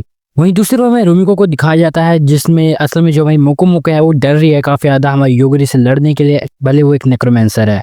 वहीं तभी रिमिको की अवेकनिंग होने वाली होती है तो मोको को बाहर निकाल देती है। उसके बाद अपनी अवेकनिंग से बहुत ज्यादा पावरफुल बन जाती है। मोको रिमिको की अवेकनिंग के बारे में बताती है योगरी और डोनोरा को, और हमारी रिमिको जो होती है वो बिल्कुल इनविंसिबल फील कर रही होती है, लेकिन योगरी कहता है they will feel invincible until they lose, कोड बाय प्रग। एंड इसी के साथ अपना योगरी भाई जो होता है वो हरा देता है रिमिको को, और डोनोरा जो होती है मोको को कहती है कि भैया अब तो मेरे कम से कम सूट लौटा दो। डोनोरा बोलते है कि अब वो इस चैलेंज के साथ चलेगी, जैसे जैसे चलता रहेगा वैसे ही ठीक है। एंड तभी हमारा जो योगरी होता है वो बोलता है कि हमें जैसे तैसे करके 6th फ्लोर पे जाना पड़ेगा ताकि हम शियोन का अटेंशन ग्रैब कर सके। वहीं दूसरी तरफ हमारा जो डेमिन होता है वो कहता है नहीं ऐसा नहीं होगा वरना हम सब मारे जाएंगे, खासकर मैं। वहीं दूसरी तरफ में आयाका और क्योको की मैच दिखाई जाती है जहाँ पे क्योको बस हारने वाली होती है। वहीं दूसरी तरफ में रियोको और काल को दिखाया जाता है जो कि हमारे योगरी भाई के साथ ज्वाइन करने के लिए बोलते हैं, और योगरी बताता है कि मैं तो भाई शियोन के साथ भिड़ने जा रहा हूँ, बाकी तुम अपना देख लो। वहीं से बातों बातों में नोटिस करता अपना योगरी भाई की आसमान बिल्कुल लाल हो चुका और सबको अपने पीछे आने के लिए कहता है, और हमें दिखाया जाता है एक बहुत ही भयानक वाला ब्लास्ट होता है पूरी जगह पे। तभी हमें दिखाया जाता है थोड़ी देर पहले क्या हुआ जब आयाका हमारी क्योको को हराने वाली होती है। क्योको बिल्कुल अपने लास्ट एंड पे होती है एंड वो अपना लास्ट वेपन का इस्तेमाल करती है, जैसे तैसे करके इन्वेंटरी में एक लास्ट ऑप्शन ढूंढते हैं जिससे वो हरा सकते हैं शायद आयाका को। उस वेपन को इस्तेमाल करते ही हमारा आसमान बिल्कुल रेड हो जाता है और हमारा भाई योगी उसे देख लेता है, साथ ही साथ ऊपर से हारुतो भी उसे देख रहा होता है। पूरा का पूरा सीन किया कि क्या चल रहा है, कैसे चल रहा है। सिचुएशन खराब लग रही होती है इसलिए हारुतो को अपने प्लान को थोड़ी देर के लिए ड्रॉप करना पड़ता है, और तभी देखने को मिलता है एक बहुत ही बड़ा एक्सप्लोजन जो कि बिल्कुल ही वहाँ पे तबाही मचा देता है कुछ सेकंड के लिए। तो वहीं हमें दिखाया जाता है क्योको जो होती है इस एक्सप्लोजन से अफेक्ट हुई होती है और लगभग उसका 60% जो शरीर होता है बिल्कुल बर्बाद हो चुका होता है। और इसकी जो मेडिकल यानी हेल्थ वाली जो यूनिट होती है वो बताते हैं कि अब तुम्हारे पास बस 2 ऑप्शन है, या तो नेचुरल हील होने दो या तो वरना फिर ड्रैगन हील का इस्तेमाल करना पड़ेगा। नेचुरल हील में टाइम लगेगा लेकिन भाई जो ड्रैगन हील है वो हो तो जाएगा जल्दी, लेकिन ड्रैगन हील में तुम्हें अपना शरीर को त्यागना पड़ेगा। क्योंकि कहते हैं हाँ ठीक है कोई बात नहीं, मेरे को बना दो भाई, सेकंड ऑप्शन का इस्तेमाल करो, जल्दी जल्दी हील करो। उसकी मेडिकल यूनिट उसे दोबारा से एक बार वार्न करते कि भैया देख लो ड्रैगन बन जाओगे, बाकी पता नहीं तुम्हारी शादी वादी भी नहीं होगी, देख लो। लेकिन हमारे क्योको कहते हैं भाई कोई दिक्कत नहीं है, तू बस कर दे। और इसी के साथ हमारी जो क्योको होती है वो एक ड्रैगन बन जाती है जैसे हमारा हेनरी बनता है। वहीं दूसरी तरफ हमें दिखाया जाता है हमारी योगरी भाई को एंड बाकी लोगों को। योगरी उन्हें बताता है कि असल में ये पक्का के इनहेलेशन बॉम्ब होगा जो कि फटा है, एंड ऐसे जब भी बॉम्ब फटते हैं तो आसपास जितनी भी चीजें होती है खासकर मशीनें ये सब ये तो पक्का फट जाती हैं, बिल्कुल ही डिस्ट्रॉय हो जाती है। वहीं दोनों रस सोचते हैं कि आखिर इसको इतना कैसे होता है। तभी जो रियोको होती है वो बताते हैं कि असल में सेकंड गेट पे पता नहीं क्या चल रहा है लेकिन कुछ तो वहाँ पे खिचड़ी बन रही है, और अपने योगरी भाई को इन सब चीजों से कोई दिक्कत नहीं होती, बल्कि वो तो ये सोच रहा होता है कि आखिर यहाँ से कैसे निकला जाए इस ट्रायल एरिया से, ये ज्यादा दिक्कत वाली बात है। वहीं हमें दिखाया जाता है दूसरी तरफ क्योको को जो कि अब रिवेंज लेना शुरू कर देती है एंड अपनी यूनिट को यानी सर्च यूनिट को बोलते हैं कि जाओ सर्च करो। लेकिन क्योंकि हमारी क्योको एक ड्रैगन बन चुकी है तो उसकी जो स्किल्स थी वो शायद खराब हो गई है या फिर अब नहीं चल रही है, और ये बात क्योको की प्लानिंग यूनिट उसे बताते कि अब आप स्किल अपनी यूज नहीं कर सकते हो सर्च वाली। भले क्योंकि के पास अपनी सर्च वाली जो स्किल थी वो नहीं है, लेकिन अभी उसके पास एक और ऑप्शन है क्योंकि वो ड्रैगन बन चुकी है तो उस पर एक नई स्किल है ढूंढने के लिए। वो स्किल का एक्टिवेट करती है एंड उसके बाद उसके जो दांत होते हैं वो झड़ने शुरू हो जाते हैं एंड एक क्लोन में बदलने शुरू हो जाते हैं। इसी तरह उसकी जो क्लोन्स की बिल्कुल एक आर्मी बन जाती है और हमारा डेमन उसको देखता है कि ये क्या आ रही है भैया, ये कोई शादी वादी चल रही है यहाँ पे, जो बारात आ गई है पूरी। एंड हमें देखने को मिलता है वो जो क्लोन होता है वो बताते हैं, प्लानिंग यूनिट जो होता है वो इस चीज के बारे में इन्फॉर्म करता है क्योंकि कोई असल में 5 सर्वाइवर बचे हैं एंड हमारी क्योको बोलती है मार दो उन सबको सबको ऐसी की तैसी। लेकिन इससे पहले वो लोग 2 कदम और आगे बढ़ाते हैं, सारे के सारे वहीं पे मर जाते हैं और हमारी जो क्योको की बैटल टीम होती है वो सब बताते हैं कि और भी सैनिकों को वहाँ पे मत भेजना, ये बिल्कुल ही वेस्ट होगा हमारे इस ट्रूप्स का। जितने भी यूनिट्स होती है हमारी क्योको की वो सब बताते कि भैया ये अल्फा ओमेगा है, इसके सामने मत भिड़ना। क्योको का जो हमारा हेल्थ यूनिट होता है वो सब बताता है कि भैया अब तुम्हारा ब्लॉकिंग सिस्टम नहीं चल रहा क्योंकि तुम एक ड्रैगन में बदल चुके हो शायद। वहीं दूसरे प्लान एग्जीक्यूटिव यूनिट जो होता है उसे बताता है कि ये जो अल्फा ओमेगा है ये भाई बिल्कुल ह्यूमैनिटी को मार देगा, खत्म कर देगा। और क्योको का जो समय बैटल यूनिट होता है वो उसे कह देता है साफ साफ कि भैया यहाँ से निकल लो पहले ही उल्टा होके, वरना तेल होगा सरसों का, बदला निकाला जाएगा बरसों का। और जो क्योको होती है वो कहती है यार मैंने अपनी इतनी अच्छी बॉडी को मैंने सेक्रीफाइस किया है एंड अब मेरा जो बैटल सिस्टम है वो कह रहा है कि भैया यहाँ से निकल जा, अब मैं रिवेंज से पीछे नहीं हटने वाली है। एंड उसके बाद वो निकल जाती है आगे बढ़ने को एंड उन लोगों को मारने के लिए, क्योंकि अब तो उसे रिवेंज लेना ही है जब इतना कुछ सेक्रीफाइस कर दिया। इसी के साथ जैसे कि उन पे अटैक करने आने वाले होते हैं दोनों कहते हैं ये क्या, ये तो वही वाला ड्रैगन लग रहा है जो हमें पहले दिन पे मिला था। इसी के साथ जो हमारी रिमिको होती है वो असल में अपनी बंदूक लेके खड़ी हो जाती है, कहती कि मैं अभी इस पे फायर कर दूंगी, बस हाँ तो बोलो। लेकिन इससे पहले कोई कुछ करता है, हमारा जो योगरी होता है उसे ऑलरेडी मार देता है पहले अपनी इंस्टेंट डेथ एबिलिटी का यूज करके। इसी के साथ जो ड्रैगन होता है जैसे ही निपट जाता है, योगरी भाई अपना दोनों के साथ जाता है और चेक करता है क्या कि ये था कौन। एंड वो लोग नोटिस करते हैं कि ये तो क्योको थी। वहीं तो डेमिन होता है, कहता है यार जल्दी जल्दी यहाँ से निकलते हैं, वैसे भी यहाँ खड़े रहने का कोई फायदा तो है नहीं। योगरी कहता है हाँ ठीक बात है।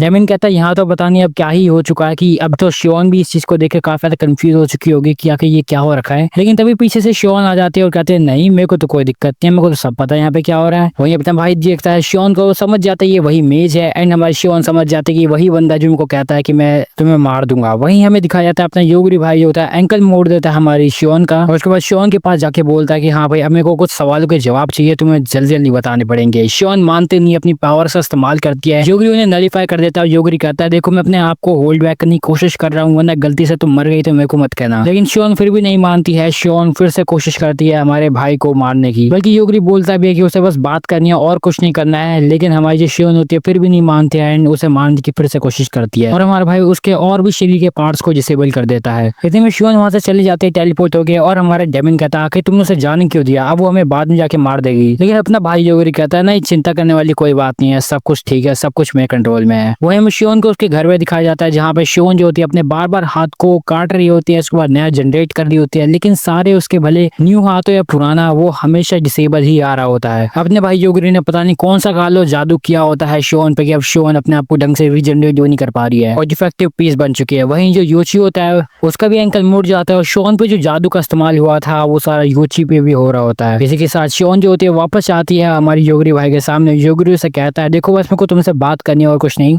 योगरी कहता है मेरे ख्याल से अब तुम समझ चुकी हो कि आखिर मैं तुम्हें कहीं पे भी भले तुम चले जाओ वहां पे तुम्हें अफेक्ट कर सकता हूँ, तुम्हें मार सकता हूँ। योगरी के दोस्त डर जाते हैं, कहते हैं भैया ये तो हमारे साथ है, अच्छी बात है। वहीं तभी योगरी बात शुरू करता है जहाँ पे वो कहता है कि आखिर हम कैसे जा सकते हैं अपने घर वापस अपने रियल वर्ल्ड में। लेकिन शियोन मना कर देते, कहते कि नहीं जा सकते। लेकिन अपना भाई योगरी कहता है ये बंदा तो चले गया, डेमन स्टार्टिंग के दिनों में अपने घर भी वापस जा चुका था और वापस यहाँ पे भी आ चुका था। शियोन बताते हैं कि असल में स्टार्टिंग के दिनों में लिंक खुला हुआ था लेकिन अब वो लिंक बंद हो चुका है क्योंकि उस लिंक के कारण ये दुनिया कमजोर थी। तभी अपना भाई योगरी जो होता है वो शियोन से अपने वर्ल्ड के कोऑर्डिनेट्स को मांगता है एंड उसके बाद शियोन के पीछे एक बहुत बड़ी स्क्रीन आ जाती है जहाँ पे कोऑर्डिनेट्स लिखे होते हैं। मोकुमो को कहते हैं मैं इनको याद कर सकती हूँ एंड शायद सबको घर भी भेज सकती है। योगरी पूछता है कि लगता है कि इसके साथ हमें कुछ पावर एनर्जी भी चाहिए ताकि हम अपने रियल वर्ल्ड में जा सके, क्यों? वो पूछता क्या कितनी एनर्जी चाहिए होगी एंड इतने में हमारी शियोन होती है उसे एक फिलोसोफर स्टोन देती है और कहती है लगभग इसके काफी सारे चाहिए होंगे। एंड अपना भाई सोचता है कि आखिर इसने इतनी जल्दी कैसे अपने आप दे दिया। वाह। शियोन कहती है अगर ऐसे ही तुम्हें कुछ और भी मिल जाते हैं तो फिर काम बन सकता है। योगरी बोलता है कि अच्छा फिर ऐसा होगा कि सारे स्कीजिस पे होगा ये। एंड हमारी शियोन कहती है हाँ लेकिन तुमने उसे मार दिया तो अब उनके स्टोन किसी काम के नहीं है क्योंकि मरने के बाद ये स्टोन होते हैं ये अपनी पावर खो देते हैं। तभी जो अपना भाई योगरी होता है वो शियोन से पूछता है कि आखिर बाकी स्कीजिस कहाँ होंगे एंड इतने में हमारी शियोन कहती है उसे नहीं पता। योगरी डेमिन से पूछता है कि आखिर क्या तुम्हें पता है कि आखिर वो गेट की लोकेशन कहाँ है एंड अपना डेमिन कहता है हाँ उसको पता है, उसने असल में अपने गूगल मैप में पिन कर रखी है। इसी के साथ बातचीत खत्म हो जाती है और अपना भाई जो होता है शियोन को छोड़ने का फैसला कर लेता है एंड उसको वहीं छोड़ के लोग जाने वाले होते हैं। डेमिन कहता है अबे तुम क्या कर रहे हो भाई, तुम इस लड़की को छोड़ रहे हो जिसने हमें बिल्कुल ऐसे नर्क जैसा महसूस कराया है। पर इन दी एंड वो लोग उसे छोड़ के चले जाते हैं वहां से। और तभी हमें दिखा जाता है शियोन जब योइची के पास वापस जा रही होती है उसे बिल्कुल ही ग्राउंड से एक जेली आते हुए दिखती है जो कि उसके तरफ आती है, लेकिन शियोन उसे हरा नहीं पाती है और साथ ही साथ वो जो जेली होती है वो उसे टेलीपोर्ट भी नहीं होने दे रही होती है। शियोन को अपने घर वापस जाना होता है लेकिन वो नहीं जा पा रही होती है।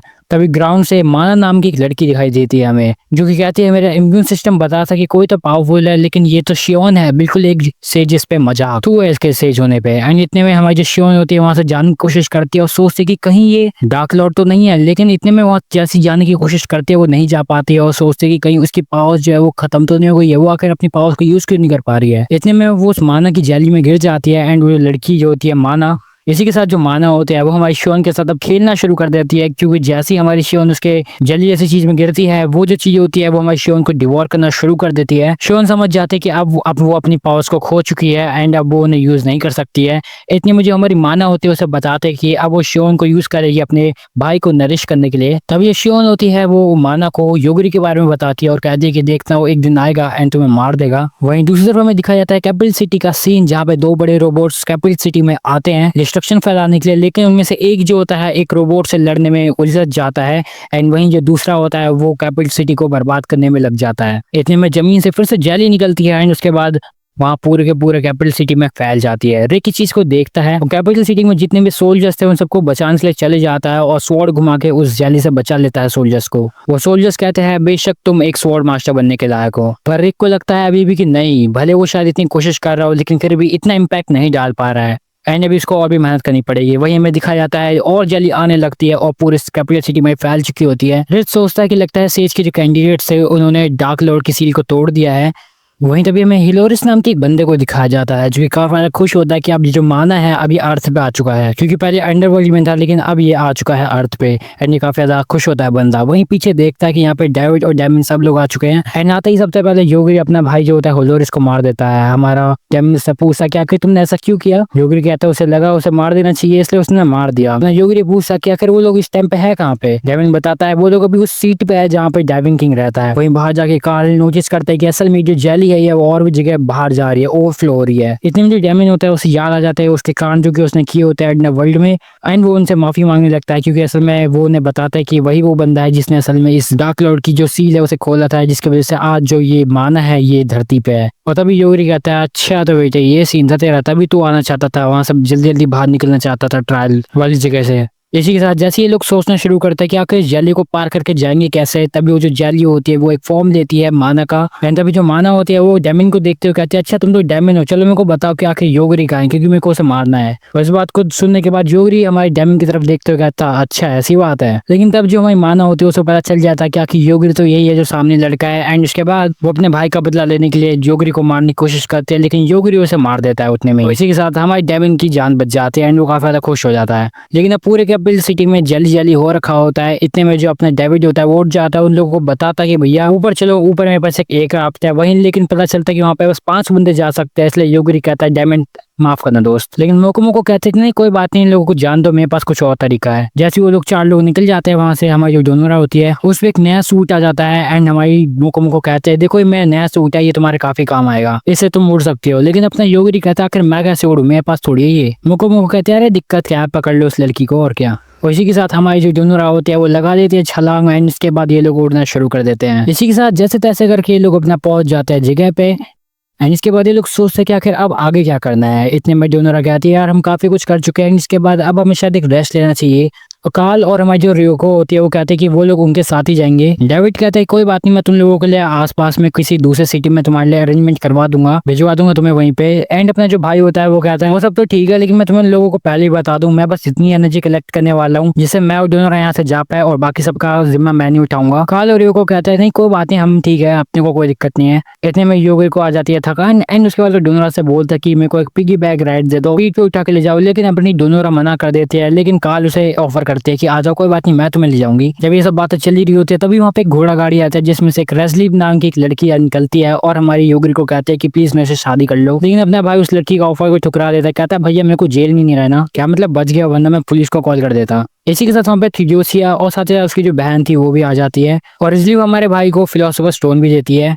वहीं हमें डिवाइन किंग को दिखाया जाता है जो कि बात कर रहा होता है हमारी योगरी की और कहता है कि आखिर ये कितना खतरनाक इंसान है, मतलब भाई खतरनाक आदमी है, बिल्कुल इतनी गंद फैला के गया है। इतना कहा कि वहां से हारुटो को लेके वहां से निकल जाता है। वहीं दूसरी तरफ में दिखाया जाता है डेविन को जो कि अब जा रहा होता है अपना एक अलग ही हरेम वर्ल्ड बनाने। और अगले सीन में हमें दिखाया जाता है हमारी योगरी को जो कि आराम से चैन की नींद सो रहा होता है डोनोरा के साथ, जहाँ पे उसे एक सपना आता है या फिर यादें समझ लो, जहाँ पे असाका उसे कहते हैं कि देखो अपने पावर्स को उन लोगों पे तुम यूज कर सकते हो जो तुम्हें पसंद नहीं है। इंडिया इन सीजन 1 खत्म होता है, लेकिन अभी सीजन 2 आएगा शायद इसी साल या अगले साल। Until then peace out.